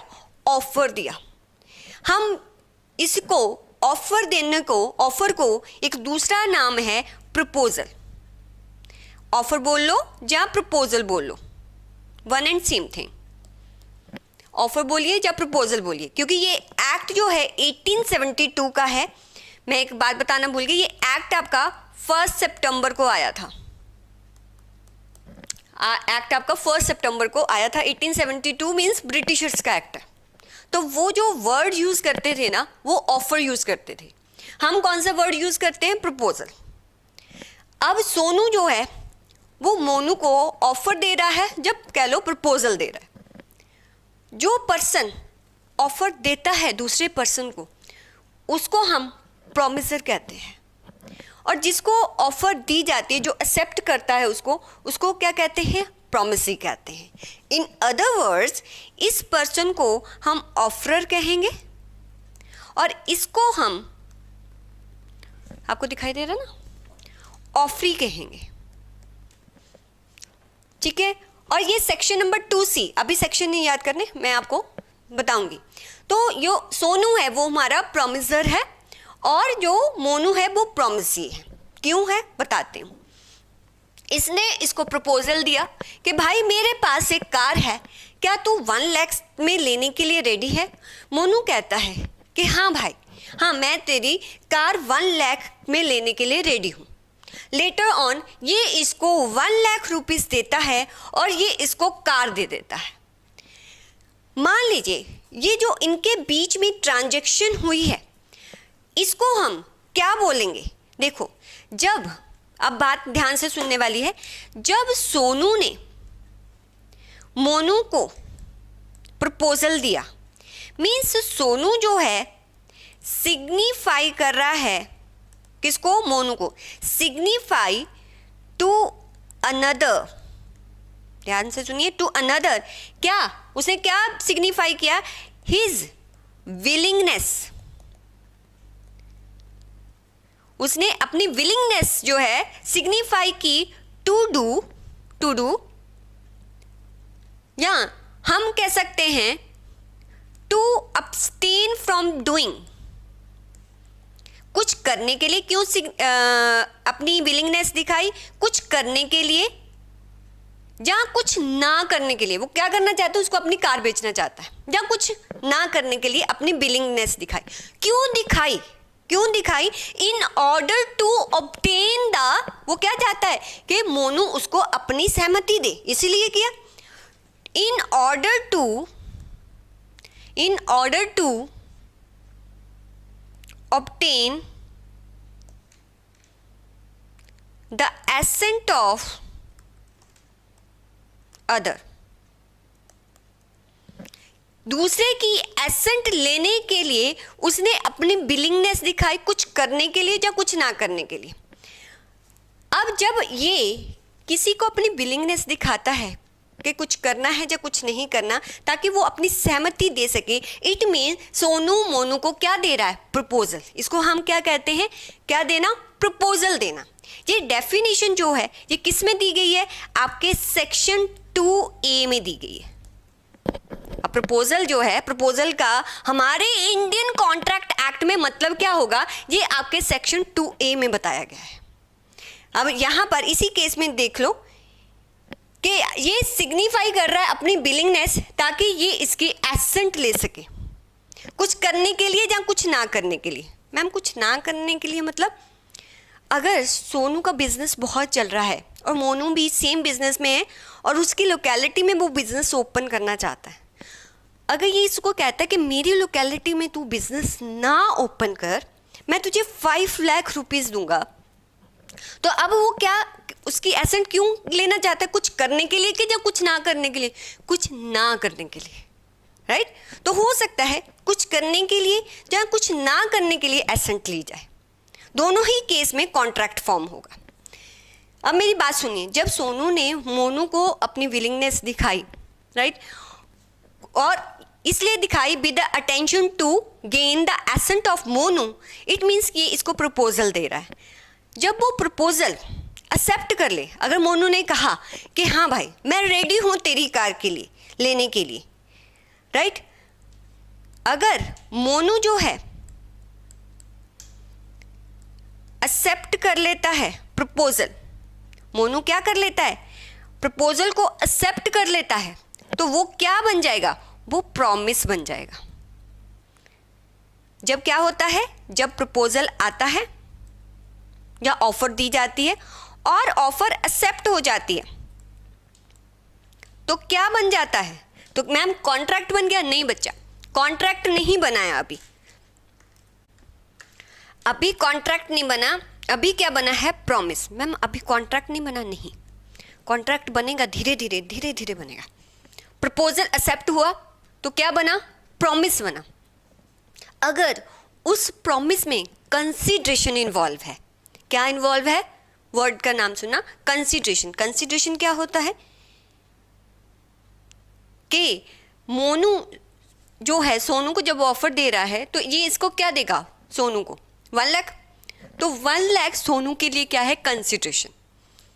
मोनू को क्या मिलेगा, कार, तो कार मोनू के लिए क्या है, कंसीडरेशन। मीन्स उस प्रपोजल या एक्सेप्टेंस में कुछ कंसीडरेशन इन्वॉल्व होनी चाहिए। अगर जो प्रॉमिस आपने किया है, उसमें कंसीडरेशन टू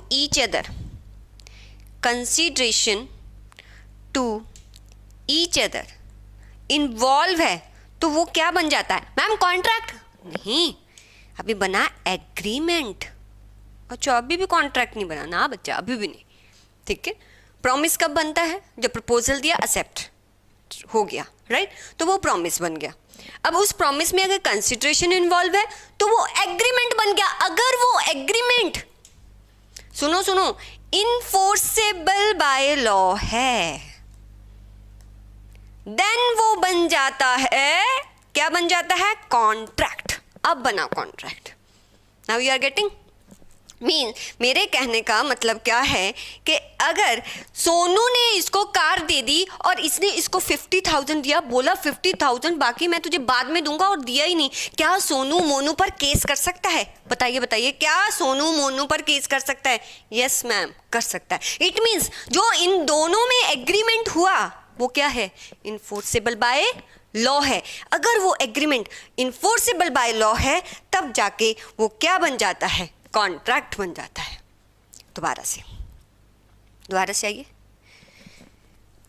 अगर कोई पर्सन दूसरे पर्सन को अपनी विलिंगनेस दिखाता है कुछ करने के लिए या कुछ ना करने के लिए, in order to obtain the assent of other, that is called proposal, ठीक है। Then we can say that कि सोनू जो है वो प्रपोजल दे रहा है। When other person to whom the proposal is made accept the said proposal, अगर उसने उस proposal को accept कर लिया, right, then it become the promise.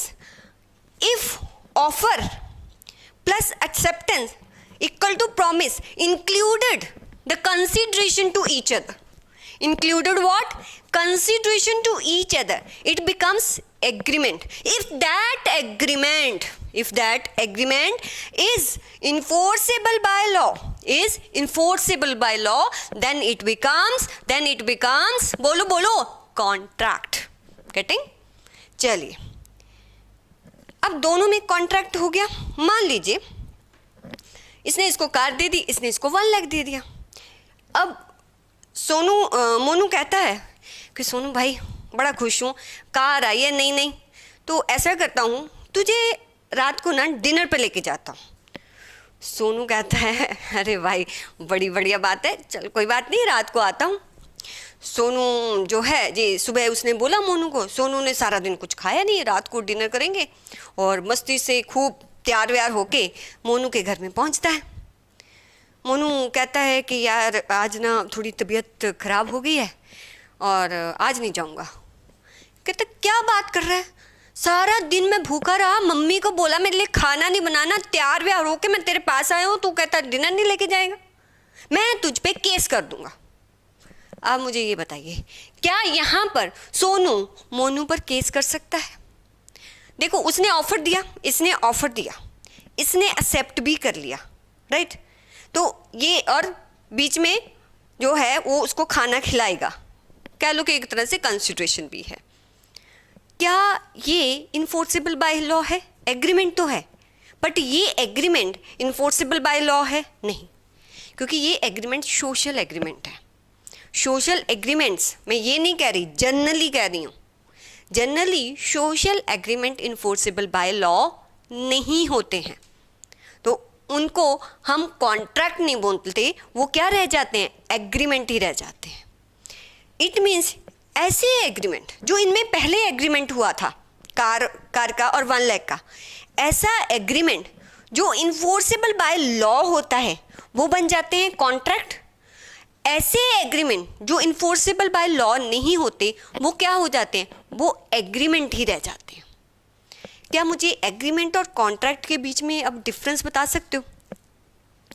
बताओ। अच्छा, एग्रीमेंट बड़े होते हैं, वाइडर स्कोप एग्रीमेंट का होता है कि कॉन्ट्रैक्ट का होता है? चलो ऐसे नहीं पूछती, ऐसे पूछती हूँ, क्या एवरी एग्रीमेंट कॉन्ट्रैक्ट होता है?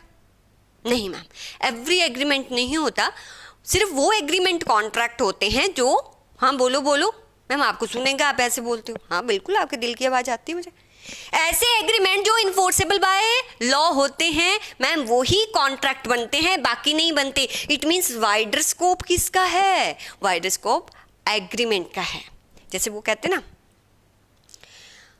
हर सास कभी ना कभी बहू होती है, बट जरूरी नहीं कि हर बहू सास हो। समझ आई? समझते रहो। ऐसे ही हर कॉन्ट्रैक्ट कभी ना कभी एग्रीमेंट होता है, हर एग्रीमेंट कॉन्ट्रैक्ट बने जरूरी नहीं। तो this is the difference between contract and agreement. चलिए आइए मेरे साथ एक बार एग्रीमेंट एंड कॉन्ट्रैक्ट का डिफरेंस हम रीड कर लेते हैं। देखो, जैसे मैंने आपको बोला कि समटाइम आपको डायरेक्ट क्वेश्चन भी आता है, तो हो सकता है कि आपको इसका डिफरेंस पूछा जा सकता है, तो ये आपने करना है। आपकी बुक में दिया गया है, आप डिफरेंस निकाल लीजिए। मीनिंग, सबसे पहले मीनिंग क्या है? कहता वो प्रॉमिस क्या होता है? जब आपने प्रपोजल दिया, एक्सेप्ट हो गया, अगर उस प्रॉमिस में कंसिडरेशन इन्वॉल्व है देन वो एग्रीमेंट बनता है। Every promise and every set of promise, एक प्रॉमिस भी हो सकता है, एक से ज़्यादा भी हो सकते हैं। फॉर्मिंग द कंसिडरेशन, अगर एक दूसरे के लिए कोई कंसिडरेशन है देन वो क्या बन जाता है? एग्रीमेंट। ऐसा एग्रीमेंट जो इन्फोर्सेबल बाय लॉ होगा वो क्या बन जाएगा? Contract. Means agreement plus legal enforceability आ जाए। कॉन्ट्रैक्ट की डेफिनेशन, कॉन्ट्रैक्ट की अब सेक्शन याद करना है आपको। कॉन्ट्रैक्ट की डेफिनेशन 2H में दी गई है और एग्रीमेंट जो है वो आपकी 2E में दे रखी है। ये आपने याद करना है। एग्रीमेंट आपको 2E में दिया हुआ है और कॉन्ट्रैक्ट आपको 2H में दिया गया है। सेकंड देखो, स्कोप किसका वाइडर स्कोप होगा? एग्रीमेंट का।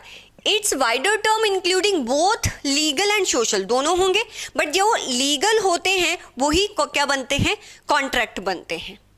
क्या लीगल एग्रीमेंट, अगर सिर्फ एग्रीमेंट ही रह जाता है, क्या उसमें लीगल ऑब्लिगेशन होती है? नो। बट जो कॉन्ट्रैक्ट होते हैं उसमें नेसेसरली लीगल ऑब्लिगेशन होती है। ऑल एग्रीमेंट्स क्या कॉन्ट्रैक्ट होते हैं? All agreements are not contract, but all contracts are agreement. सभी बहुएं सास नहीं होती, बट सभी सास कभी ना कभी बहू होती है। अब आइए सबसे इंपॉर्टेंट डेफिनेशन, मेरे साथ कुछ डेफिनेशंस करने वाले हैं। आइए सबसे पहले मैं आपको बताती हूँ। देखो, जब सोनू ने मोनू को प्रपोजल दिया, प्रपोजल क्या होता है? When one person signifies to another his willingness to obtain his assent, उसको प्रपोजल बोलते हैं। ये आपके सेक्शन, ये देखना क्या हो गया, 2 मिनट बच्चा। चलिए देखिए, अब आपने क्या देखना है, मैं आपको बता रही थी प्रपोजल क्या होता है। तो प्रपोजल सेक्शन, ये वाला डेफिनेशन आपको सेक्शन 2A में बता रखी। जब वो प्रपोजल एक्सेप्ट हो जाता है वो क्या बन जाता है, प्रॉमिस, वो सेक्शन 2B में बता रखी डेफिनेशन। और जो प्रॉमिसर क्या होता है, जो प्रपोजल देता है, ठीक है, वो किस में डेफिनेशन दे रखी है, 2C में। प्रॉमिसर और प्रॉमिसी की डेफिनेशन 2C में दे रखी है। आइए ये डेफिनेशन साथ में ही करते हैं। कौन 3 डेफिनेशन हमने करनी है, ABC, राइट। ए में क्या होता है प्रपोजल, बी में क्या होता है आपका प्रॉमिस, और सी में प्रॉमिसर और प्रॉमिसी की डेफिनेशन दी है। और साथ ही मैंने आपको एग्रीमेंट, अभी एग्रीमेंट बताया क्या होता है, वो किस में दिया हुआ है 2E में, और कॉन्ट्रैक्ट किस में दिया हुआ है 2H में। आइए ये डेफिनेशंस करते हैं हम। अरे कहाँ गई, आ जाइए, आइए मेरे साथ पढ़ना है। और अब आप अपने कॉपी पर लिख भी सकते हैं। चलिए कॉपी निकालिए। पहली डेफिनेशन क्या है प्रपोजल की, पहले मेरे साथ यहाँ पर रीड करिए, फिर इसको स्टॉप करके आपने लिखना है, क्योंकि जितनी डेफिनेशंस आज मैं आपको लिखवाऊंगी वो सारी एक बार आपने गो थ्रू करनी है आफ्टर द क्लास। आपको प्रपोजल की डेफिनेशन दी है सेक्शन 2A में। कहता वही, आप कहानी देखो, when one person signifies to another, क्या अपनी दिखाता है कि दूसरे पर्सन को हिज विलिंगनेस, कि क्या करने के लिए, कुछ करने के लिए या कुछ ना करने के लिए।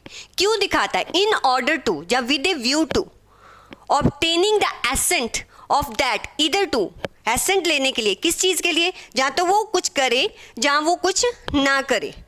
तब क्या कहा जाता है, जब कोई पर्सन अपनी विलिंगनेस टू अनदर पर्सन को दिखाता है उसकी एसेंट लेने के लिए कि उसने कुछ करना है या नहीं करना, इसको कहते हैं he said to make proposal. Then ये क्या कहा जाता है, he said to make proposal. ये डेफिनेशन आपने लिखनी है और साथ में याद भी करनी है। नेक्स्ट क्लास में इसका रिवीजन करेंगे हम। स्टॉप करिए क्लास को और लिखिए, ऐसे ही पॉइंट्स में लिखिए। चलिए लिखिए, होप लिख लिया होगा। नेक्स्ट डेफिनेशन क्या थी, अगर जो प्रपोजल दिया है वो एक्सेप्ट हो जाता है then we call it promise. वो किस में दिया हुआ है, सेक्शन 2B में। When the person to whom the proposal is made, जिसको प्रपोजल दिया गया है सिर्फ वही एक्सेप्ट कर सकता है। सिग्निफाइज मीन्स प्रपोजल मुझे दिया और मेरी सिस्टर ने एक्सेप्ट कर लिया, वो कॉन्ट्रैक्ट नहीं बनेगा, ध्यान रखना। When the person to whom proposal is made signify his assent thereto, अपनी एसेंट दिखा देता है, देन जो वो एक्सेप्टेड प्रपोजल है, the proposal is said to be accepted. जब वो एक्सेप्ट हो जाता है, जब प्रपोजल एक्सेप्ट हो जाता है तो क्या बन जाता है, प्रॉमिस। ये किस में दिया गया है, 2B में। अब दोबारा से 2A में क्या दिया हुआ है, प्रपोजल। 2B में क्या दिया हुआ है, प्रॉमिस। प्रॉमिस क्या होता है, एक्सेप्टेड प्रपोजल। फिर 2E में क्या दिया हुआ है, agreement. And sorry, every promise, just set of promise involve consideration to each other, दोनों के लिए कंसिडरेशन है, देन वो क्या बन जाता है, एग्रीमेंट। वो एग्रीमेंट होता है। और अगर वो एग्रीमेंट 2H किसके बारे में बताता है, N agreement enforceable by law is contract. बस ये 4 डेफिनेशन। अच्छा C वाली भी कर लेते हैं। When the proposal is accepted, जब प्रपोजल एक्सेप्ट हो जाता है तो प्रॉमिसर किसको कहेंगे, जिसने प्रपोजल दिया वो क्या होगा, the person making the proposal is called promisor, the person accepting the proposal is called promisee. तो आपने 5 डेफिनेशन करनी है। सबसे पहले 2A, बताओ उस 2A में क्या दिया हुआ है, सेक्शन 2A क्या देता है। स्टॉप करो, लिखो, स्टॉप करो, लिखो, ये सारा लिखो, राइट। कहाँ तक, C तक लिखना है। लिख लिया, चलिए मेरे साथ रीड करिए। सेक्शन 2A क्या बोलता है, सेक्शन 2A बोलता है कि कोई भी पर्सन सिग्निफाई करता है अदर पर्सन को हिज विलिंगनेस, कुछ करने के लिए या कुछ ना करने के लिए, टू डू और to abstain from doing, in order to with a view to, बोलो बोलो, हाँ, ऑब्टेनिंग द एसेंट्स, ओके, किसके लिए, कुछ उसके करने के लिए जहाँ वो कुछ ना करे। देन क्या कहा जाता है, he said to make a proposal. क्या कर रहा है वो, प्रपोजल बना रहा है। किस में दिया गया है, किस सेक्शन में दिया गया है, सेक्शन 2A, ओके। फिर प्रॉमिस की क्या डेफिनेशन होती है कि इसमें दिया गया है 2B में, ओके। जिस पर्सन को प्रपोजल दिया अगर वो एक्सेप्ट कर लेता है, वो accepted proposal is called promise. ये किस में दिया है? 2B में। 2C में क्या दिया है? प्रॉमिसर एंड प्रॉमिसी की definition. The person who make the proposal is called promiser, और जो एक्सेप्ट करता है वो क्या होता है? प्रॉमिसी। ये किस में दिया है? 2C में। फिर उसके बाद क्या आता है? एग्रीमेंट, 2E में। वो वाले प्रॉमिस या set of promise which forming the consideration to each other is called agreement. और 2H में क्या दिया है? कॉन्ट्रैक्ट।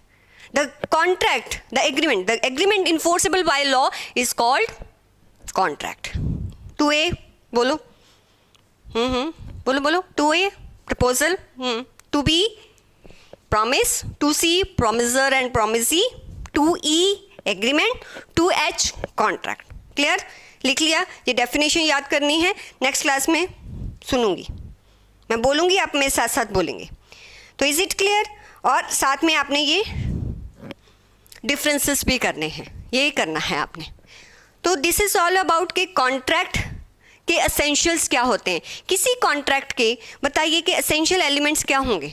उस कॉन्ट्रैक्ट में ऑफर होना चाहिए, ठीक है, फिर वो एक्सेप्टेंस होना चाहिए, फिर वो उनमें forming two consideration each other होना चाहिए, फिर वो इन्फोर्सेबल बाय लॉ भी होना चाहिए। मींस कॉन्ट्रैक्ट तब बनता है जब एग्रीमेंट प्लस इन्फोर्सेबिलिटी बाय लॉ आ जाती है।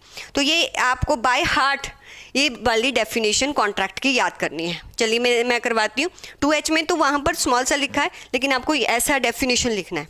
आपको जब भी केस स्टडी आएगी तब आप section 2H of Indian contract act 1872 का रेफरेंस देंगे कि क्योंकि ये वाली कंडीशन सेटिस्फाई हो रही हैं, इसलिए सेड केस में कॉन्ट्रैक्ट फॉर्म हो रहा है। तो आप बताएंगे कि एज पर section 2H of Indian contract act 1872 an agreement enforceable by law is called contract. तो कॉन्ट्रैक्ट के 2 एसेंशियल एलिमेंट है कि एग्रीमेंट होना चाहिए, इन्फोर्सेबिलिटी बाय लॉ होना चाहिए। एग्रीमेंट क्या होता है? Proposal plus acceptance. अगर वो इन्फोर्सेबिलिटी बाय लॉ है तो कॉन्ट्रैक्ट बन जाता है। बस इसको याद कर लेना है आपने ऐसे, राइट? 2H ये सेक्शन आपको आज याद करने, एक और सेक्शन बस करवाऊंगी आपको। अब हमने ये तो कह लिया कि कॉन्ट्रैक्ट तो बन गया, क्योंकि कोई एग्रीमेंट है जो इन्फोर्सेबल बाय लॉ है वो कॉन्ट्रैक्ट बन जाता है। क्या वो वैलिड कॉन्ट्रैक्ट है? वैलिड का मतलब क्या उसको वैलिडिटी दी जा सकती है? मैम अगर ऑफर दिया, एक्सेप्ट कर लिया, consideration to meet for each other है और इन्फोर्सेबिलिटी बाय लॉ भी है तो ऑब्वियसली वैलिड ही होगा, नॉट कंपल्सरी। मैं आपको एग्जांपल देती हूँ। हमारे हिंदू लॉ में जैसे शादी होती है, मैरिज होती है, मान लो कि एक लड़के ने लड़की से शादी की, राइट? सारे रस्मों रिवाज जो हिंदू लॉ में होते हैं, 7 फेरे लेना एंड ऑल दैट, जो भी रस्मों रिवाज थे किए उन्होंने। क्या वो शादी वैलिड होगी?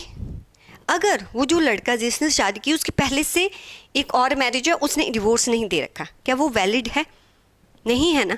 चाहे सारी कंडीशंस को सेटिस्फाई कर रहा है, लेकिन फिर भी वो मैरिज वैलिड नहीं मानी जाती क्योंकि वो कहीं ना कहीं किसी और कंडीशन को वायलेट कर रहा है।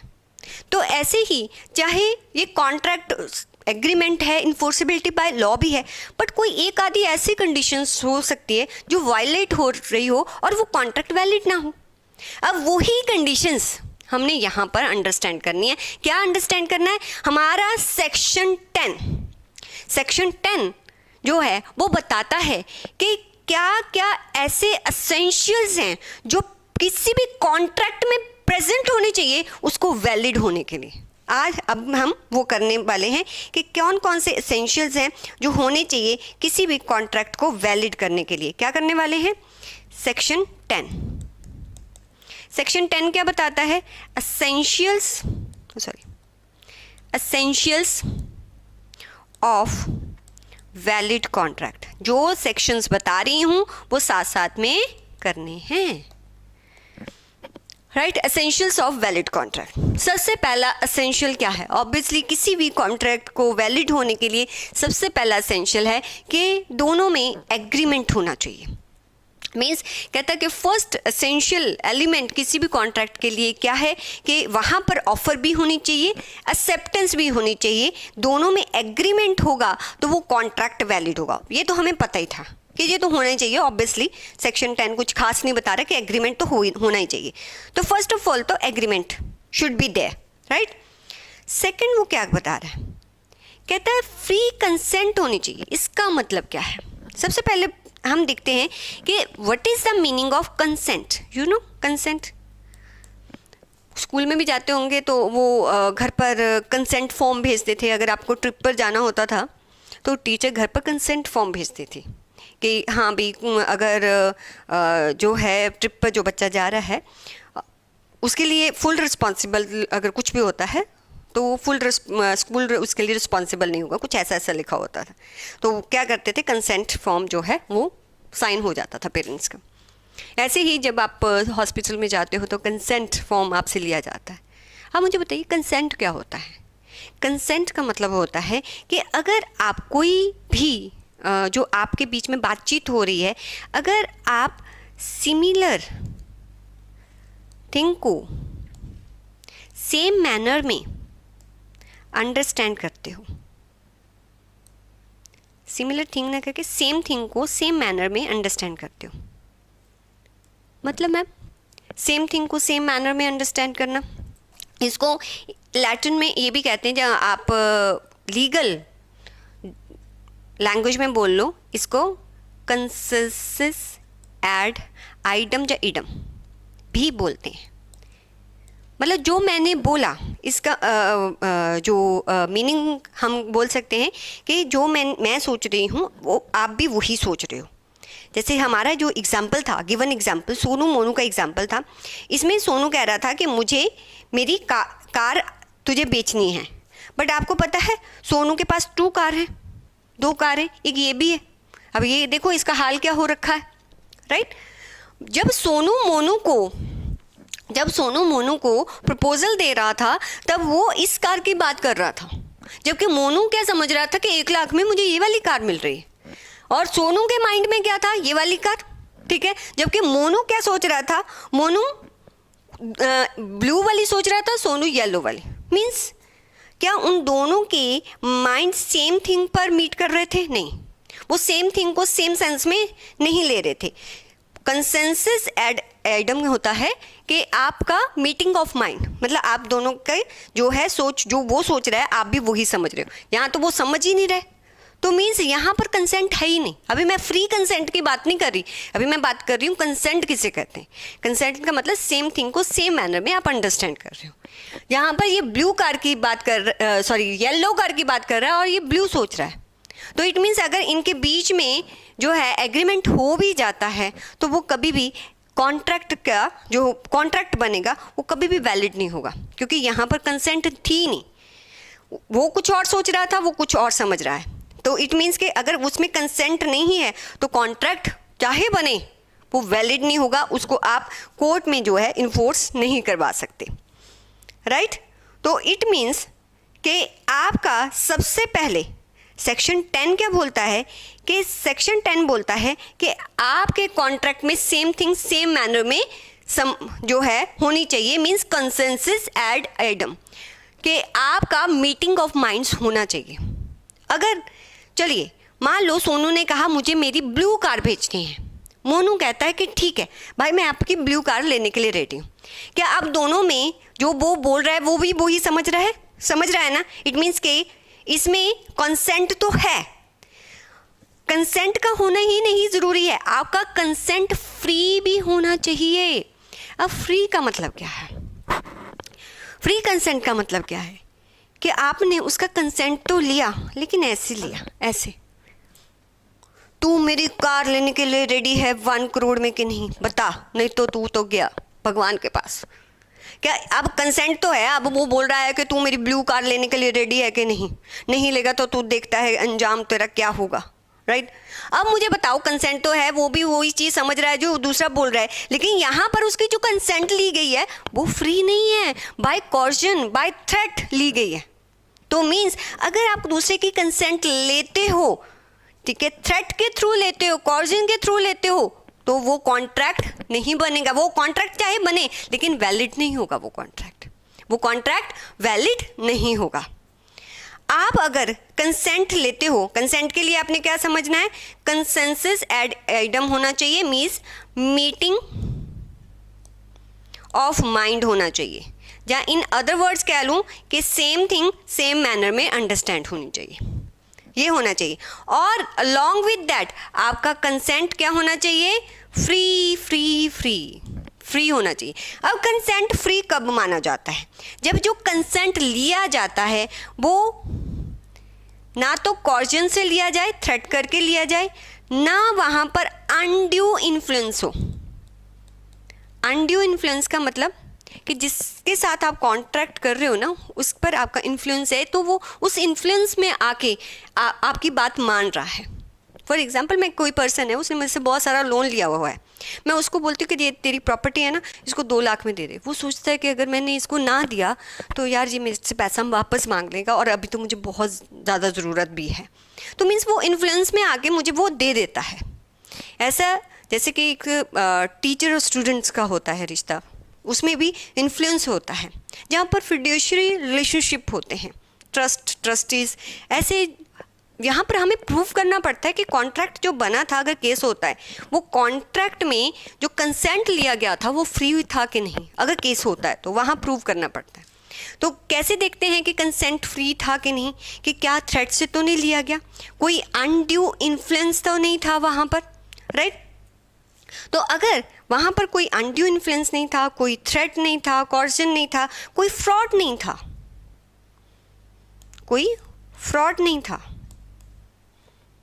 तो हम ये मान लेंगे कि कंसेंट हमारा जो था वो फ्री था। तो एक बार मैं इन दोनों, आप अपनी बुक में आइए, इन दोनों को हम अपनी बुक से भी अंडरस्टैंड करते हैं।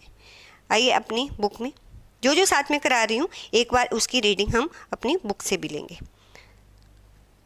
ताकि आप अंडरलाइन कर पाओ कि क्या क्या पॉइंट मेजर है। आपकी बुक पेज नंबर होगा बच्चा 1.4 में, 1.4। आइए, सेक्शन 10। सेक्शन 10 से हमें क्या बताता है, essential element of what, valid contract. सबसे पहले क्या होना चाहिए, एग्रीमेंट। एग्रीमेंट की डेफिनेशन किस में दी गई है, अब ये आपको एलियन सा नहीं सेक्शन लगना चाहिए, 2E में दी गई है, ठीक है। पहले आप एग्रीमेंट बता देंगे क्या होता है, एग्रीमेंट क्या होता है, ठीक है। तो एग्रीमेंट क्या, किसका आउटकम होता है, ऑफर एंड एक्सेप्टेंस का। फिर दूसरा एसेंशियल उसके लिए क्या है कि आपकी कंसेंट भी होनी चाहिए, फ्री भी। कंसेंट का मतलब दिया हुआ है कि आपने सेम थिंग को सेम मैनर में या सेम सेंस में लिया है, उसको हम बोलते हैं कंसेंट। सिर्फ कंसेंट होना नहीं जरूरी, वो क्या होना चाहिए, वो फ्री भी होना चाहिए। फ्री कब होगा, कंसेंट फ्री तब माना जाता है अगर वो कॉर्जन से ना लिया गया हो, अनड्यू इन्फ्लुएंस से ना लिया गया हो, फ्रॉडुलेंटली आपसे ना लिया गया हो, जहाँ मिस रिप्रेजेंटेशन, जहाँ मिस्टेक से ना लिया गया हो। फ्रॉडुलेंटली कैसे हो सकता है कि मेरे पास कार है, सोनू के पास जो कार है वो उसकी नहीं है, उसने जो चोरी की हुई है और उसने दूसरे पर्सन को दे दी। अब मोनू तो ये कह रहा है ना कि मैंने तो जो कार बाय की है वो एक ये सोच के की है कि ये सोनू की कार है, बट यहाँ पर फ्रॉड तो एग्जिस्ट है ना, क्योंकि रॉबरी की कार आप आगे नहीं सेल कर सकते। तो जो कॉन्ट्रैक्ट उन दोनों में फॉर्म होगा वो वैलिड नहीं होगा। अगर कोई भी कॉन्ट्रैक्ट फ्रॉड के बेस पे बनता है, कॉर्जन के बेस पे बनता है, अनड्यू इन्फ्लुएंस के बेस पे बनता है, जहाँ आपने मिस रिप्रेजेंटेशन दिया है, मिस रिप्रेजेंटेशन की बहुत बढ़िया चलती है, इसमें कोई खराबी नहीं, कभी एक्सीडेंट नहीं हुआ, आपने मिस रिप्रेजेंटेशन किया है, तब भी जो कॉन्ट्रैक्ट फॉर्म होगा वो वैलिड कॉन्ट्रैक्ट नहीं होगा। तो अब देखिए, ये यहाँ से आपने रीड करना है, कंसेंसस एड आइटम, ठीक है। तो इट मीन्स कि this can also be understood as identity of mind in understanding. आपका मीटिंग ऑफ माइंड होना चाहिए, सेम थिंग को सेम सेंस में, और जो कंसेंट है वो फ्री होनी चाहिए। कब मानी जाएगी कि कंसेंट फ्री है, जब वो कॉर्जन से ना हो, अनड्यू इन्फ्लुएंस से ना हो, फ्रॉड से ना हो, मिस रिप्रेजेंटेशन या मिस्टेक से ना हो, ली गई हो, तो अब हम मानते हैं कि वो फ्री है। थर्ड, इसका एसेंशियल आ जाता है कि आपका जो पार्टीज इन्वॉल्व हैं वो कॉम्पिटेंट होनी चाहिए। पार्टीज कॉम्पिटेंट कब होंगी, जब आप जो जिनके बीच में कॉन्ट्रैक्ट हो रहा है वो दोनों मेजर हों। आप कॉन्ट्रैक्ट किसी माइनर के साथ नहीं कर सकते। आप माइनर के साथ कॉन्ट्रैक्ट, अगर आपने कॉन्ट्रैक्ट जो है मोनू है, अगर सोनू ने मोनू के साथ कॉन्ट्रैक्ट किया और मोनू तो ये है छोटा बच्चा है, तो कॉन्ट्रैक्ट आपका वैलिड नहीं होगा। जहाँ क्या हो सकता है कि जो पर्सन जिसके साथ आप कॉन्ट्रैक्ट कर रहे हो वो साउंड माइंड का नहीं है। अब साउंड माइंड क्या होता है?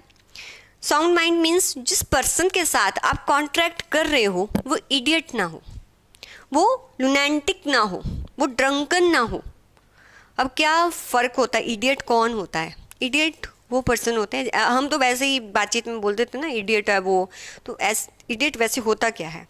इडियट वो पर्सन होता है जिसकी जो जनरल इंटेलिजेंसी जो हम यूज़ करते हैं अपनी डे टू डे लाइफ में वो वीक होती है, वो बातों को इतनी अच्छी तरह अंडरस्टैंड नहीं कर पाता। आपने धमाल मूवी देखी है?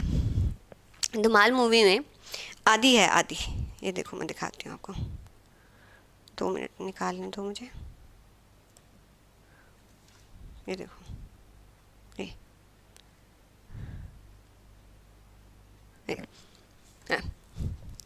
ये है आदि। ये इडियट, इसको इडियट कहा जा सकता है क्योंकि इसकी जनरल इंटेलिजेंसी वीक है। आपको पता है कि जी कब का सीन है जब जो संजय दत्त है उनको बोलता है कि देखो तीनों में से कौन मरने के लिए रेडी है, जो मरने के लिए रेडी है वो आगे आए। तो तीनों एक ही रो में खड़े होते हैं, जो ये 2 वाले होते हैं, 2 ये पीछे हो जाते हैं, वो बेचारा आगे आ जाता है। तो वो देखता है, वो कहता है कि तूने मरना है। वो कहता मैं कैसे आगे आ जाता हूँ, मुझे पता ही नहीं चलता, हर बार मैं कैसे ऐसे हो जाए। मीन्स यहाँ पर इसको क्या दिखाया गया है? इडियट। ऐसे पर्सन के साथ आप कॉन्ट्रैक्ट नहीं कर सकते हैं। फिर मैम लुनेंटिक क्या होता है? लुनेंटिक्स वो पर्सन्स होते हैं जो थोड़े असेंट्रिक होते हैं, अजीब सा माइंड होता है, असेंट्रिक होते हैं, कुछ दिखने में भी ऐसे होते हैं, मतलब अजीब से होते हैं, उनको लुनेटिक बोलते हैं, असेंट्रिक जिसको कहते हैं। और कुछ ऐसे भी पर्सन के साथ नहीं कर सकते जो अपने होशो आवाज़ में नहीं है, ड्रंकन, उसके साथ नहीं। मीन्स ऐसा हो सकता है कि जब उसने कॉन्ट्रैक्ट किया तब वो ठीक था, बाद में जो है उसकी हालत ख़राब हो गई। मीन्स जब कॉन्ट्रैक्ट हो रहा है तब उसका अपने सेंसेस में होना ज़रूरी है, तभी कॉन्ट्रैक्ट को वैलिड माना जा सकता है। और कॉम्पिटेंसी का मतलब क्या है? और कॉम्पिटेंसी का मतलब है कि ऐसे पर्सन के साथ भी आप कॉन्ट्रैक्ट नहीं कर सकते जो कन्विक्ट्स होते हैं। जैसे आप नीरव मोदी के साथ कॉन्ट्रैक्ट नहीं कर सकते, आप मेहुल चौकसी के साथ कॉन्ट्रैक्ट नहीं कर सकते, आप विजय माल्या के साथ कॉन्ट्रैक्ट नहीं कर सकते, राइट। जब फॉरेन एलियंस होते हैं, अगर वॉर लगा हुआ है तो उस टाइम वो कंट्री जिसके साथ वॉर लगी हुई है उनके साथ आपका कॉन्ट्रैक्ट नहीं हो सकता। तो इट मीन्स कि जिस पार्टी के साथ आप कॉन्ट्रैक्ट करने जा रहे हो वो क्या नहीं होना चाहिए? वो एक बच्चा नहीं होना चाहिए, माइनर नहीं होना चाहिए, ठीक है। वो आदि मीन्स इडियट नहीं होना चाहिए, लुनेंटिक नहीं होना चाहिए, ड्रंकन नहीं होना चाहिए। जिस टाइम कॉन्ट्रैक्ट हो रहा है वो अपने सेंसेस में हो। और आप किसी कन्विक्ट्स के साथ, नीरव मोदी या विजय माल्या के साथ कॉन्ट्रैक्ट नहीं कर सकते। अगर ये सारी कंडीशंस फुलफिल होती हैं, इट मीन्स कि वो पर्सन कॉम्पिटेंट है, उसके साथ ही कॉन्ट्रैक्ट किया जा सकता है। तो थर्ड कौन सा पॉइंट है वैलिड कॉन्ट्रैक्ट के लिए? कि उस दोनों पार्टी का कॉम्पिटेंट होना जरूरी है। चलिए आइए अपने नोट्स पर ये भी देख लेते हैं एक बार क्या लिख रहा है। कॉम्पिटेंसी, उसने कैपेसिटी ऑफ माइंड पार्टीज लिखा हुआ है। कैपेसिटी ऑफ पार्टीज कहता है कि every person is competent to contract. वो हर पर्सन कॉम्पिटेंट होगा कॉन्ट्रैक्ट के लिए। कौन कौन सा? जिसने मेजॉरिटी एज को अचीव कर लिया है। अब हमारे लॉ में मेजर किसको मानते हैं? जो 18 ईयर्स या 18 अबव हो उसको मेजर मानते हैं। तो लिखा हुआ है ना, according to the law to which he is subject. तो मीन्स जिसमें लिखा हुआ है कि मेजर किसको मानते हैं। और साउंड माइंड का होना चाहिए। साउंड माइंड का मतलब कि वो इडियट, ड्रंकन या लुनेटिक नहीं होना चाहिए, या अदरवाइज डिस्क्वालीफाइड ना क्या हो, जैसे कन्विक्ट्स होते हैं, राइट। डिस्क्वालीफाइड मीन्स जैसे कन्विक्ट्स हो गए, आपके फॉरेन एलियंस हो गए। ये सारा यहाँ पर एक्सप्लेन क्या है। 18 ईयर्स और अबव जो होते हैं वो मेजर होते हैं।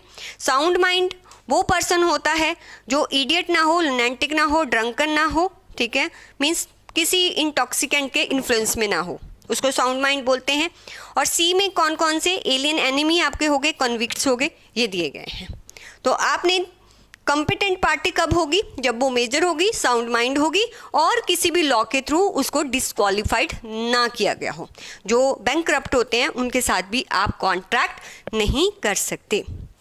चलिए 3 पॉइंट्स हो गए हमारे। अब आते हैं हम 4th पॉइंट पर, लॉफुल कंसिडरेशन। लॉफुल कंसिडरेशन, अब ये देख समझ, कंसिडरेशन होना जरूरी है तभी कॉन्ट्रैक्ट बनेगा, लेकिन वो कंसिडरेशन ही नहीं होना जरूरी, उस कंसिडरेशन का लॉफुल होना भी बहुत ज़रूरी है।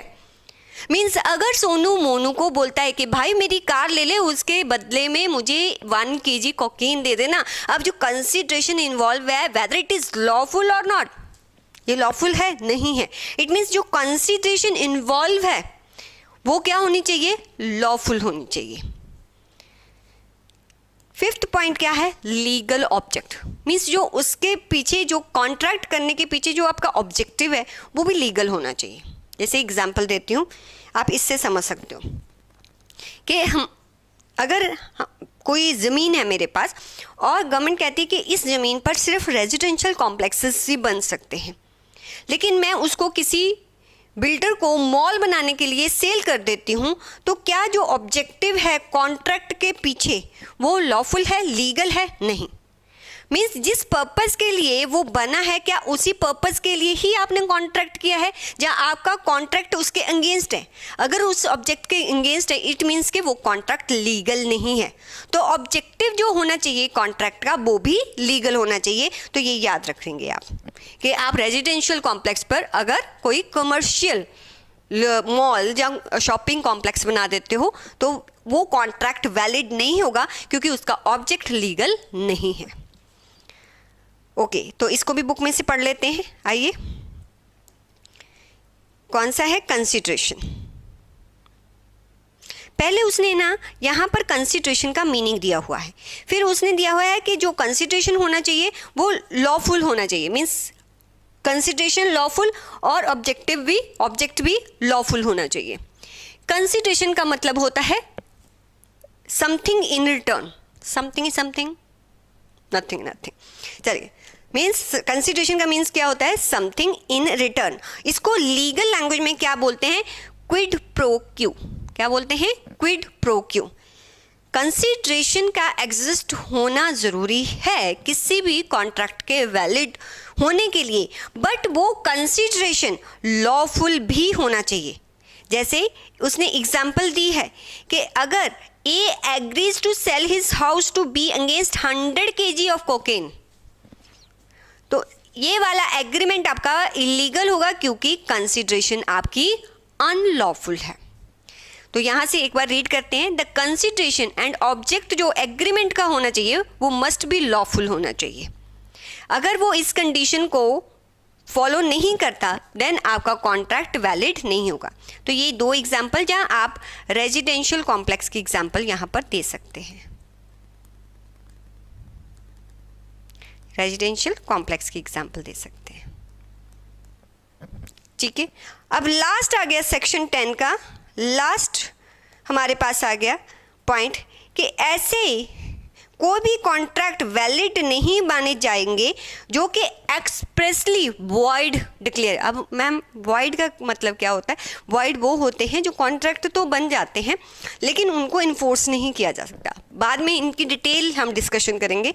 अभी ये मान लीजिए कि कोर्ट ने स्पेसिफिकली बोला है कि अगर आप कोई ऐसा कॉन्ट्रैक्ट करते हो तो वो वैलिड नहीं होगा। ऐसा कौन सा कॉन्ट्रैक्ट है, ऐसा कॉन्ट्रैक्ट जो पब्लिक इंटरेस्ट के अगेंस्ट हो, जो किसी की रिलीजियस फीलिंग को जो है वो हर्ट करे, ऐसे अगर कॉन्ट्रैक्ट करते हो। ऐसे कॉन्ट्रैक्ट जो मैरिज को, जो ट्रेड को रिस्ट्रेन करे, ऐसा कोई भी कॉन्ट्रैक्ट है, ये तो सीधा सीधा एक्सप्रेसली लॉ में बताया गया है कि ऐसा कोई भी कॉन्ट्रैक्ट है उसको वैलिड नहीं माना जाएगा।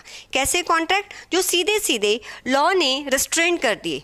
कोई भी ऐसा कॉन्ट्रैक्ट करते हो जो लीगल प्रोसीडिंग्स को रिस्ट्रेन करता हो, ऐसा कॉन्ट्रैक्ट जो ट्रेड को रिस्ट्रेन करता हो, जो मैरिज को रिस्ट्रेन करता हो, राइट, जो पब्लिक पॉलिसी या पब्लिक इंटरेस्ट के इंगेंस्ट हो, जो किसी की रिलीजियस फीलिंग्स को हर्ट करे, ऐसे कॉन्ट्रैक्ट्स को हम क्या बोलते हैं? ऐसे कॉन्ट्रैक्ट्स को हम वॉइड बोलते हैं।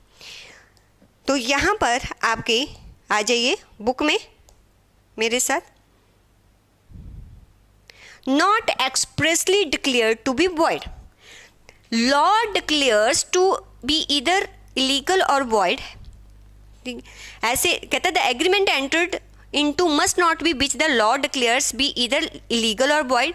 इलीगल एग्रीमेंट एक्सप्रेसली और इम्प्लाइडली प्रोहिबिटेड बाय लॉ, मतलब ये लिखा होता है या ये ऐसे समझा गया है कि हाँ ये प्रोहिबिटेड बाय लॉ है। ये कौन कौन से होते हैं, इनकी एग्जाम्पल क्या है? किसी को मर्डर थ्रेट देना कि मैं तेरा मर्डर कर दूंगा, कोई डेफामेटरी स्टेटमेंट, आप अगर जैसे सोशल मीडिया पर आप देखते हो बहुत सारी डेफामेटरी स्टेटमेंट्स पब्लिश होती हैं, ऐसा अगर कोई पब्लिक पॉलिसी के अगेंस्ट है, या आप कुछ ऐसा एग्रीमेंट करते हो जो रिस्ट्रेन करता है ट्रेड, मैरिज, लीगल, ये कुछ एग्जाम्पल है जो वॉइड एग्रीमेंट्स के। इसमें से कोई भी आप याद कर सकते हो। ये क्यों याद करना है? क्योंकि हो सकता है कि आपको जो केस स्टडी है उसमें कुछ ऐसा हो तो आपने मुझे उसमें बताना है कि ये वॉइड क्यों है, कहाँ लिखा हुआ है, किस पॉइंट में ये लिखा हुआ है, राइट। तो आइए एक बार इसको देख लेते हैं कि सेक्शन 10 ने इतने ही पॉइंट्स बोले हैं कि ये पॉइंट्स होने मस्ट हैं किसी भी कॉन्ट्रैक्ट को वैलिड होने के लिए। फर्स्ट, यहाँ से देखिए, फर्स्ट क्या है? दोनों के बीच में एग्रीमेंट होना चाहिए। सेकंड क्या है? कंसेंट होना चाहिए पर फ्री होना चाहिए। कंसेंट मतलब साथ में बोलिए consensus ad idem, means meeting of mind होना चाहिए। थर्ड क्या है? थर्ड है कंपिटेंसी ऑफ पार्टीज, मीन्स वो साउंड माइंड होना चाहिए, मेजर होना चाहिए, या वो डिसक्वालिफाइड बाय लॉ नहीं होना चाहिए। लॉफुल कंसिडरेशन भी मतलब मस्ट होनी चाहिए। कंसिडरेशन मतलब समथिंग इन रिटर्न, जहाँ क्विड प्रो क्यू, लेकिन वो कंसिडरेशन जो है वो लीगल होनी चाहिए, और ऑब्जेक्ट भी क्या होना चाहिए? लॉफुल होना चाहिए।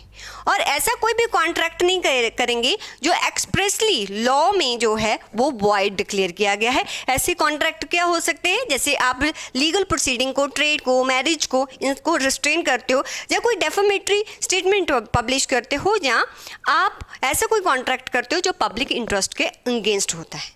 तो ये कुछ एलिमेंट्स, एसेंशियल्स प्रोवाइड किए हैं सेक्शन नंबर 10 ने। तो आइए आपने अपने नोट में से ये सेक्शन नंबर 10 की सभी पॉइंट्स को रीड करना है, ये आपका काम है।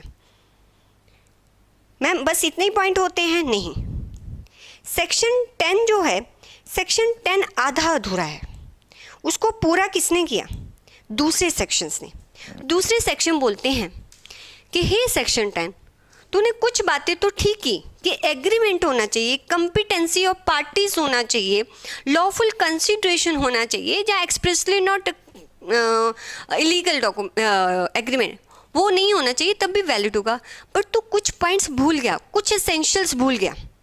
तो सेक्शन 10 कहता कि अब तो जितने एसेंशियल्स लिखने थे मैंने लिख दिए। कहते कोई बात नहीं, इसके पीछे हम आपको सपोर्ट करेंगे। तो other sections also provides some essential which must be there for valid contract. कुछ वैलिड कॉन्ट्रैक्ट होने के लिए कुछ और एसेंशियल्स हैं जो अदर सेक्शंस ने दिए हुए हैं। तो जब हम इसको पढ़ते हैं, सेक्शन 10 को हम रीड करते हैं, तो एसेंशियल्स ऑफ वैलिड कॉन्ट्रैक्ट कुछ तो हमें सेक्शन 10 ने बताए हैं जो अभी हमने किए। कौन कौन से? Agreement, free consent, competency, lawful consideration, legal objective, object not expressly declared to be void. ये तो हमें सेक्शन 10 ने बताया कि ये होना ज़रूरी है। बट ये कुछ बातें भूल गया। वो दूसरे सेक्शंस आए, वो कहते कि हम बताएंगे कि और क्या क्या होना चाहिए कि कॉन्ट्रैक्ट जो होगा वो वैलिड होगा। तो उन्होंने कुछ और पॉइंट्स दिए हैं। फर्स्ट पॉइंट कौन सा दिया है कि 2 पार्टीज होनी चाहिए। 2 पार्टीज मतलब कहते कॉन्ट्रैक्ट को तभी वैलिड माना जाएगा जब 2 पार्टीज एग्जिस्ट होंगी। कहते हैं अपने साथ कॉन्ट्रैक्ट नहीं हो सकता। मैं आपको एक बात बताती हूँ। कृष्ण भगवान जी को एक बार राधा जी ने पूछा कि हे कृष्ण, प्रेम तूने मुझसे किया, लेकिन शादी तूने रुक्मिणी से की, क्यों? ऐसा क्यों? इसका कृष्ण जी बहुत ही अच्छा आंसर करते हैं। वो कहते हैं कि हे राधा, शादी करने के लिए दो जन का होना जरूरी है। मैं और तू तो एक ही हैं, तो हम दोनों में तो शादी हो ही नहीं सकती थी। ये बात समझ रहे हो? मीन्स ऐसा ही दूसरे सेक्शंस भी कहते हैं कि कॉन्ट्रैक्ट करने के लिए दो जन का होना जरूरी है। मीन्स कृष्ण जी और राधा जी के बीच में कॉन्ट्रैक्ट नहीं हो सकता क्योंकि वो एक जन है। मैम ऐसा होता है, ऐसा बताती हूँ। जैसे पार्टनरशिप फॉर्म, आप अगर पार्टनरशिप एक्ट को पढ़ेंगे, वहाँ पर पार्टनरशिप फॉर्म और पार्टनर्स को अलग अलग नहीं माना जाता, जबकि कंपनी और कंपनीज के डायरेक्टर वो अलग अलग होते हैं। बट पार्टनरशिप फर्म और पार्टनर जो है वो एक ही माने जाते हैं। जब आप इनकम टैक्स एक्ट पढ़ोगे तो आप वहाँ पर देखोगे, अगर कोई इनकम पार्टनरशिप फर्म के हैंड में टैक्सेबल हो जाती है तो वो पार्टनर्स के हैंड में एग्जम्प्ट हो जाती है। ऐसा क्यों? क्योंकि दोनों को एक ही मानते हैं। तो एक बार ऐसा केस हुआ था कि पार्टनरशिप फर्म ने अपने एसेट जो है वो पार्टनर्स को ट्रांसफ़र किए, तो जो इनकम टैक्स असेसिंग ऑफिसर है वो कहता है कि यहाँ पर सेल्स हुई है तो यहाँ पर सेल्स टैक्स होना ज़रूरी है, तो यहाँ पर टैक्स लगना ज़रूरी है। तो वहाँ पर जो जजमेंट दी गई हुई थी तो वो कहते हैं कि एक वैलिड, यहाँ कोई कॉन्ट्रैक्ट नहीं हुआ है, क्योंकि कॉन्ट्रैक्ट होने के लिए 2 पर्सन्स का होना ज़रूरी है। यहाँ पर तो पार्टनरशिप फर्म ने पार्टनर को एसेट ट्रांसफ़र किया, जबकि दोनों सेम है। सेम पर्सन अपने आप के साथ कॉन्ट्रैक्ट नहीं कर सकता। तो अब आप ये बात समझे कि 2 पार्टीज क्यों दिया गया है।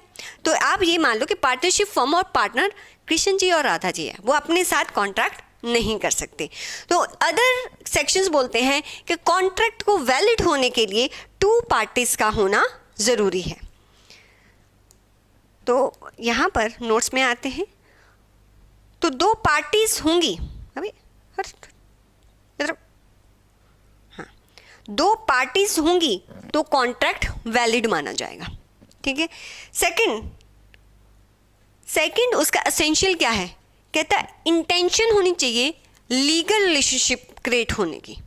इंटेंशन लीगल रिलेशनशिप क्रिएट मतलब कि जैसे आपके फादर आपको बोलते हैं कि देख बेटा या बेटी, कि अगर तूने सीए कर ली तो सीए करने के बाद मैं तुझे एक बहुत अच्छी कार लेके दूंगा, और इन फ्यूचर आप सीए कर भी लेते हो।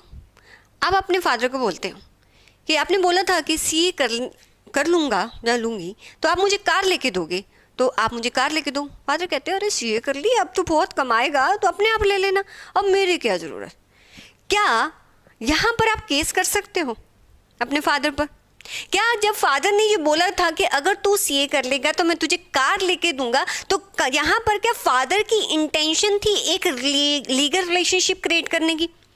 नहीं ना। ऐसे ही हमारे सोनू मोनू का केस, जहाँ पर मोनू ने सोनू को बोला था डिनर पर लेके जाऊंगा, तो वहाँ पर क्या मोनू की इंटेंशन थी लीगल रिलेशनशिप क्रिएट करने की? नहीं। ऐसे ही जब सोनू मोनू को कार बेच रहा था, क्या उसकी इंटेंशन थी कि एक लीगल रिलेशनशिप क्रिएट हो? यस। तो वैलिड कॉन्ट्रैक्ट होने के लिए आपका इंटेंशन भी होना चाहिए कि वहाँ हम एक लीगल रिलेशनशिप क्रिएट करना चाहते हैं। अगर हमारा वो इंटेंशन नहीं है तो वहाँ पर वैलिड कॉन्ट्रैक्ट एग्जिस्ट नहीं होगा। तो मीन्स क्या होना चाहिए? Intention to create legal relationship. यहाँ पर सीए की एग्जांपल ले सकते हो कि आपके फादर बोल रहे हैं कि आपको कार लेके दूंगा। फुलफिलमेंट, नेक्स्ट पॉइंट क्या है? Fulfilment of legal formality. कुछ कॉन्ट्रैक्ट्स को लीगल होने के लिए कुछ फॉर्मेलिटीज, देखो कुछ कॉन्ट्रैक्ट्स जो होते हैं वो रिटन होते हैं और कुछ कॉन्ट्रैक्ट्स जो है वो ऑरली भी एक दूसरे के साथ हो जाते हैं। मतलब एक एक्सप्रेसली होते हैं, कि इम्प्लाइड कॉन्ट्रैक्ट होते हैं कि जैसे कि आप ऑटो को रोकते हो, आप उसमें बैठ जाते हो, तो वहाँ कोई रिटर्न डॉक्यूमेंट नहीं है, कुछ नहीं है। आप जब बैठे तो आपका एक कॉन्ट्रैक्ट हो गया कि हाँ आप बैठोगे तो जहाँ तक जितने किलोमीटर्स हो गए उसके अकॉर्डिंग आप उसको फेयर दे दोगे। आप रेस्टोरेंट में जाते हो, आप खाना खाते हो, तो वहाँ पर भी एक इम्प्लाइड कॉन्ट्रैक्ट है आपके बीच में कि अगर आप खाना खा रहे हो तो आप पैसे दोगे। बट कुछ कॉन्ट्रैक्ट ऐसे होते हैं जहाँ पर कुछ लीगल फॉर्मेलिटीज़ करनी कंपलसरी होती है। जैसे आप प्रॉपर्टी बाय करते हो, राइट, तो उसमें कुछ लीगल डॉक्यूमेंटेशन की ज़रूरत होती है। अगर वो मिसिंग है तो वो कॉन्ट्रैक्ट वैलिड नहीं माना जाता। आप कोई इंश्योरेंस पॉलिसी लेते हो तो वहाँ पर भी डॉक्यूमेंटेशन की रिक्वायरमेंट होती है। Means contract depend upon contract to contract, जिसमें जो लीगल फॉर्मेलिटीज़ हैं, अगर वो लीगल फॉर्मेलिटीज़ आपने कंप्लीट नहीं की तो उस कॉन्ट्रैक्ट को हम वैलिड नहीं मानेंगे। अगर कॉन्ट्रैक्ट की ये डिमांड है कि वो रिटर्न में ही होना चाहिए तभी वो वैलिड होगा, तो वो रिटर्न में ही एक्सेप्ट किया जाएगा। आपका जो वो कॉन्ट्रैक्ट है वर्बली एक्सेप्ट नहीं किया जाएगा। नेक्स्ट और क्या बोलते हैं ये सेक्शन, कहते हैं जो मीनिंग होना चाहिए। पहले ऐसे करते हैं, जो 3 हमने पॉइंट्स किए हैं एक बार बुक में से देख लेते हैं कौन कौन से। अदर सेक्शन क्या बोलते हैं कि 2 पार्टीज का होना जरूरी है। सेकंड कि इंटेंशन होनी चाहिए वहाँ, क्रिएट लीगल रिलेशनशिप। और थर्ड क्या बोलता है कि वहाँ पर लीगल फॉर्मेलिटीज कंप्लीट होनी चाहिए। आ जाइए बुक में, साथ साथ में ही करेंगे। आइए देखिए, कहता है one can not contract with himself, अपने साथ कॉन्ट्रैक्ट वो नहीं कर सकता। एक कॉन्ट्रैक्ट इन्वॉल्व्स एटलीस्ट 2 पार्टी, जो एक ऑफर करे और दूसरी उसको एक्सेप्ट करे, राइट। जो कॉन्ट्रैक्ट हो सकता है वो नेचुरल पर्सन्स के साथ भी हो सकता है, अदर मीन्स कंपनी के साथ भी आप कर सकते हैं, कंपनी यूनिवर्सिटी उनके साथ भी कर सकते हैं, राइट। इट मीन्स कि जो जिसके साथ भी आप कर रहे हो कॉन्ट्रैक्ट उसकी आइडेंटिटी असर्टेबल होनी चाहिए, असर्टन कर सको आप। तो यहाँ पर उसने एक केस दिया हुआ है, केसेस सारे मैं लास्ट में ही डिस्कस करूँगी। यहाँ पर केस दिया गया है पार्टनरशिप वाला, जो मैंने अभी आपके साथ डिस्कस किया। आप ये रीड कर लेना, ये सारे केस मैं आपको याद कराऊंगी, अभी नहीं, अभी सिर्फ आपको पॉइंट्स ही रीड करने हैं। सेकंड है पार्टीज का इंटेंशन होना चाहिए लीगल ऑब्लिगेशन क्रिएट करने का। तो सोनू मोनू का एग्जाम्पल भी दे सकते हो, जहाँ आप ये वाली एग्जाम्पल भी दे सकते हो जो मैंने आपको सीए वाली दी है, कि उसने बोला कि सीए का एग्जाम क्रैक कर जाएगा तुझे 5 लाख, जहाँ मैंने कार बोला था। तो वहाँ पर एक सोशल एग्रीमेंट है, कोई लीगल रिलेशनशिप यहाँ पर एग्जिस्ट नहीं हो रहा, तो इट मीन्स वो कॉन्ट्रैक्ट वैलिड नहीं होगा। थर्ड है कि कुछ कॉन्ट्रैक्ट ऐसे होते हैं जिसमें कुछ फॉर्मेलिटीज़ कंप्लीट करनी होती हैं, वो हमें तभी वैलिड माने जाते हैं जब वो रिटर्न होते हैं। तो ऐसे कौन कौन से कॉन्ट्रैक्ट हो सकते हैं, जैसे इमूवेबल प्रॉपर्टी का कॉन्ट्रैक्ट हो गया, राइट, कुछ इंश्योरेंस के कॉन्ट्रैक्ट हो गए, वो हमारे जो हैं वो उसमें लीगल फॉर्मेलिटीज़ कंप्लीट होनी चाहिए। एक कॉन्ट्रैक्ट में भी रिटर्न और स्पोकन दोनों हो सकते हैं। As to legal effects, there is no difference between written contract or contract made by word of mouth. But in the interest of parties, the contract must be, कुछ contract को written में होना ज़रूरी है, but certain contract some other formalities have to be, कुछ ऐसे contract होते हैं जिसमें कुछ और फॉर्मेलिटीज़ भी अप्लाई करनी पड़ती है। जैसे उसने एग्जाम्पल क्या दे दिया, इमूवेबल प्रॉपर्टी का। ये 3 पॉइंट कर लिए हमने। अब देखिए नेक्स्ट पॉइंट, बस 2 पॉइंट रह गए, थोड़ा सा पेशेंस, थोड़ा सा patience. Certainty of meaning means जो आप कॉन्ट्रैक्ट कर रहे हो उसके मीनिंग में सर्टन होना चाहिए कि हाँ मुझे ये चीज़ मिलने वाली है, सर्टन होना चाहिए। फॉर एग्जाम्पल मैं आपको बोलती हूँ आप मेरी प्रॉपर्टी ले लो, इनडेफिनिट ईयर्स के लिए ले लो। देखो आपको भी पता है मैं इनडेफिनिट ईयर्स के लिए ले रही हूँ, मुझे भी पता है कि मैं इनडेफिनिट ईयर्स के लिए दे रही हूँ। यहाँ पर कंसेंसस एडिडियम तो है, बट जो मीनिंग है वो सर्टन नहीं है। अरे इंडेफिनिट मतलब क्या, वो कहते हैं जो आप बोल रहे हो ना कॉन्ट्रैक्ट में स्पेसिफिकली सर्टन होना चाहिए वो मीनिंग। इंडेफिनिट नहीं वर्ड यूज़ कर सकते आप। 10 ईयर 20 ईयर ये आपको स्पेसिफिकली लिखना पड़ेगा, तभी वो वैलिड कॉन्ट्रैक्ट माना जाएगा। और एग्जांपल देती हूँ, मान लीजिए मैं बहुत सारे ऑयल्स में डील करती हूँ, मैं आपको बोलती हूँ कि मैं आपको 100 kg ऑयल दे दूँगी, आपने भी कुछ नहीं सोचा, आपको कि जो आएगा देखा जाए, नहीं, ये कॉन्ट्रैक्ट जो है वो वैलिड नहीं माना जाएगा। क्योंकि कौन सा ऑयल, मैं तो डिफरेंट काइंड ऑफ ऑयल्स में डील करती हूँ, कौन सा ऑयल मैं आपको भेजूंगी, ये जो है इसका मीनिंग मेरे दिमाग में भी सर्टन नहीं है, आपके भी सर्टन नहीं है, तो ये कॉन्ट्रैक्ट जो है वैलिड नहीं होगा। मीन्स जो मीनिंग हम बोल रहे हैं वो सर्टन, वहाँ पर सर्टेनिटी होनी ज़रूरी है, तभी कॉन्ट्रैक्ट वैलिड होगा। लास्ट वन, किसी भी कॉन्ट्रैक्ट को वैलिड होने के लिए उसकी परफॉर्मेंस जो है वो पॉसिबल होनी ज़रूरी है। मीन्स मैं कहती हूँ आप मुझे प्रॉपर्टी अपनी ट्रांसफ़र कर दो, मैं आपको एनीवे डोर दूंगी। आपने डोरेमोन देखा है, एनीवे डोर, देखा तो होगा क्या होता है इसमें। वो डोर है, आप जो भी दिमाग में प्लेस सोचते हो, जैसे डोर ओपन करते हो आप वहाँ पहुँच जाते हो। Is it possible? क्या जी मैं परफॉर्म कर सकती हूँ? क्या मैं आपको कोई ऐसा गेट दे सकती हूँ? नो। तो इट मीन्स कि हम दोनों के बीच में जो कॉन्ट्रैक्ट हुआ होगा वो वैलिड नहीं है। जब मैं कहती हूँ अपनी प्रॉपर्टी मुझे दे दो, मैं आपको जो है वो मैजिक के साथ एक खजाना ढूंढ के दूंगी, is it possible? No, it's not possible. तो जिस काम की पॉसिबिलिटी, जिसको परफॉर्म करने की पॉसिबिलिटी ही ना हो, उसके ऊपर आपने कॉन्ट्रैक्ट किया हो तो वो वैलिड नहीं माना जाएगा, राइट? तो ये लास्ट हमारा एसेंशियल था किसी भी कॉन्ट्रैक्ट को वैलिड होने के लिए। देख लीजिए, certainty of meaning must be certain, not वेग, और इनडेफिनेट नहीं होना चाहिए, जैसे हमने लीज वाला केस किया और ऑयल वाला केस किया, ये लिखे हुए हैं यहाँ पर, आपने सिर्फ रीड करने हैं। और परफॉर्मेंस पॉसिबल है, जो मैंने आपको खजाना, ट्रेजर बाय मैजिक, वो वाला एग्जाम्पल। तो हमने कितने किए एसेंशियल्स, आइए एक बार देख लेते हैं। किसी भी कॉन्ट्रैक्ट के वैलिड होने के लिए सेक्शन 10 हमें 6 एसेंशियल देता है, अदर सेक्शंस हमें 5 एसेंशियल देते हैं। सेक्शन 10 बोलता है कि देखो दोनों पार्टीज़ के बीच में एग्रीमेंट होना जरूरी है, उनका कंसेंट होना जरूरी है, और कंपिटेंसी होना जरूरी है, लॉफुल कंसिडरेशन ऑब्जेक्ट, और ऐसा कॉन्ट्रैक्ट नहीं होना चाहिए जो एक्सप्रेसली वॉइड हो। पर अदर सेक्शंस बोलते हैं कि देखो तूने तो बताया जो बताया, बट ये भी मस्ट होना है अगर उस कॉन्ट्रैक्ट को आप वैलिड करना चाहते हो। तो ये भी जो एसेंशियल प्रेजेंट होने किसी कॉन्ट्रैक्ट में मस्ट है। दो पार्टीज़ का होना जरूरी है, आपका इंटेंशन होना चाहिए कि आप एक लीगल रिलेशनशिप मेंटेन करना चाहते हो या क्रिएट करना चाहते हो, और आप सभी लीगल फॉर्मेलिटीज़ जिसमें रिक्वायर्ड है वो फुलफिल होनी चाहिए, और आपका मीनिंग सर्टन होना चाहिए, और पॉसिबिलिटी ऑफ परफॉर्मेंस होना चाहिए। ये सारे पॉइंट्स आपने नेक्स्ट क्लास में याद करने हैं। और आपने कितने सेक्शन याद करने हैं? सेक्शन 2A जिसमें प्रपोजल के बारे में दिया हुआ है, सेक्शन 2B जिसमें प्रॉमिस के बारे में दिया गया है, 2C जिसमें प्रॉमिसर और प्रॉमिसी के बारे में दिया गया है, उसके बाद 2E करना है आपने जिसमें एग्रीमेंट की डेफिनेशन दी गई है, 2H जिसमें कॉन्ट्रैक्ट की डेफिनेशन दी गई है, और सेक्शन 10 जो कि एसेंशियल्स बताता है ऑफ वैलिड कॉन्ट्रैक्ट। ये आज आप करके रखेंगे। नेक्स्ट क्लास में हम इसका रिवीजन करेंगे और फिर आगे चलेंगे। आपका जब तक यूनिट कंप्लीट नहीं होगा, मैं कंप्लीट यूनिट की रिवीजन हर क्लास में लूँगी, जिससे कि आपके माइंड में ये सभी पॉइंट्स अच्छी तरह से आ जाएंगे।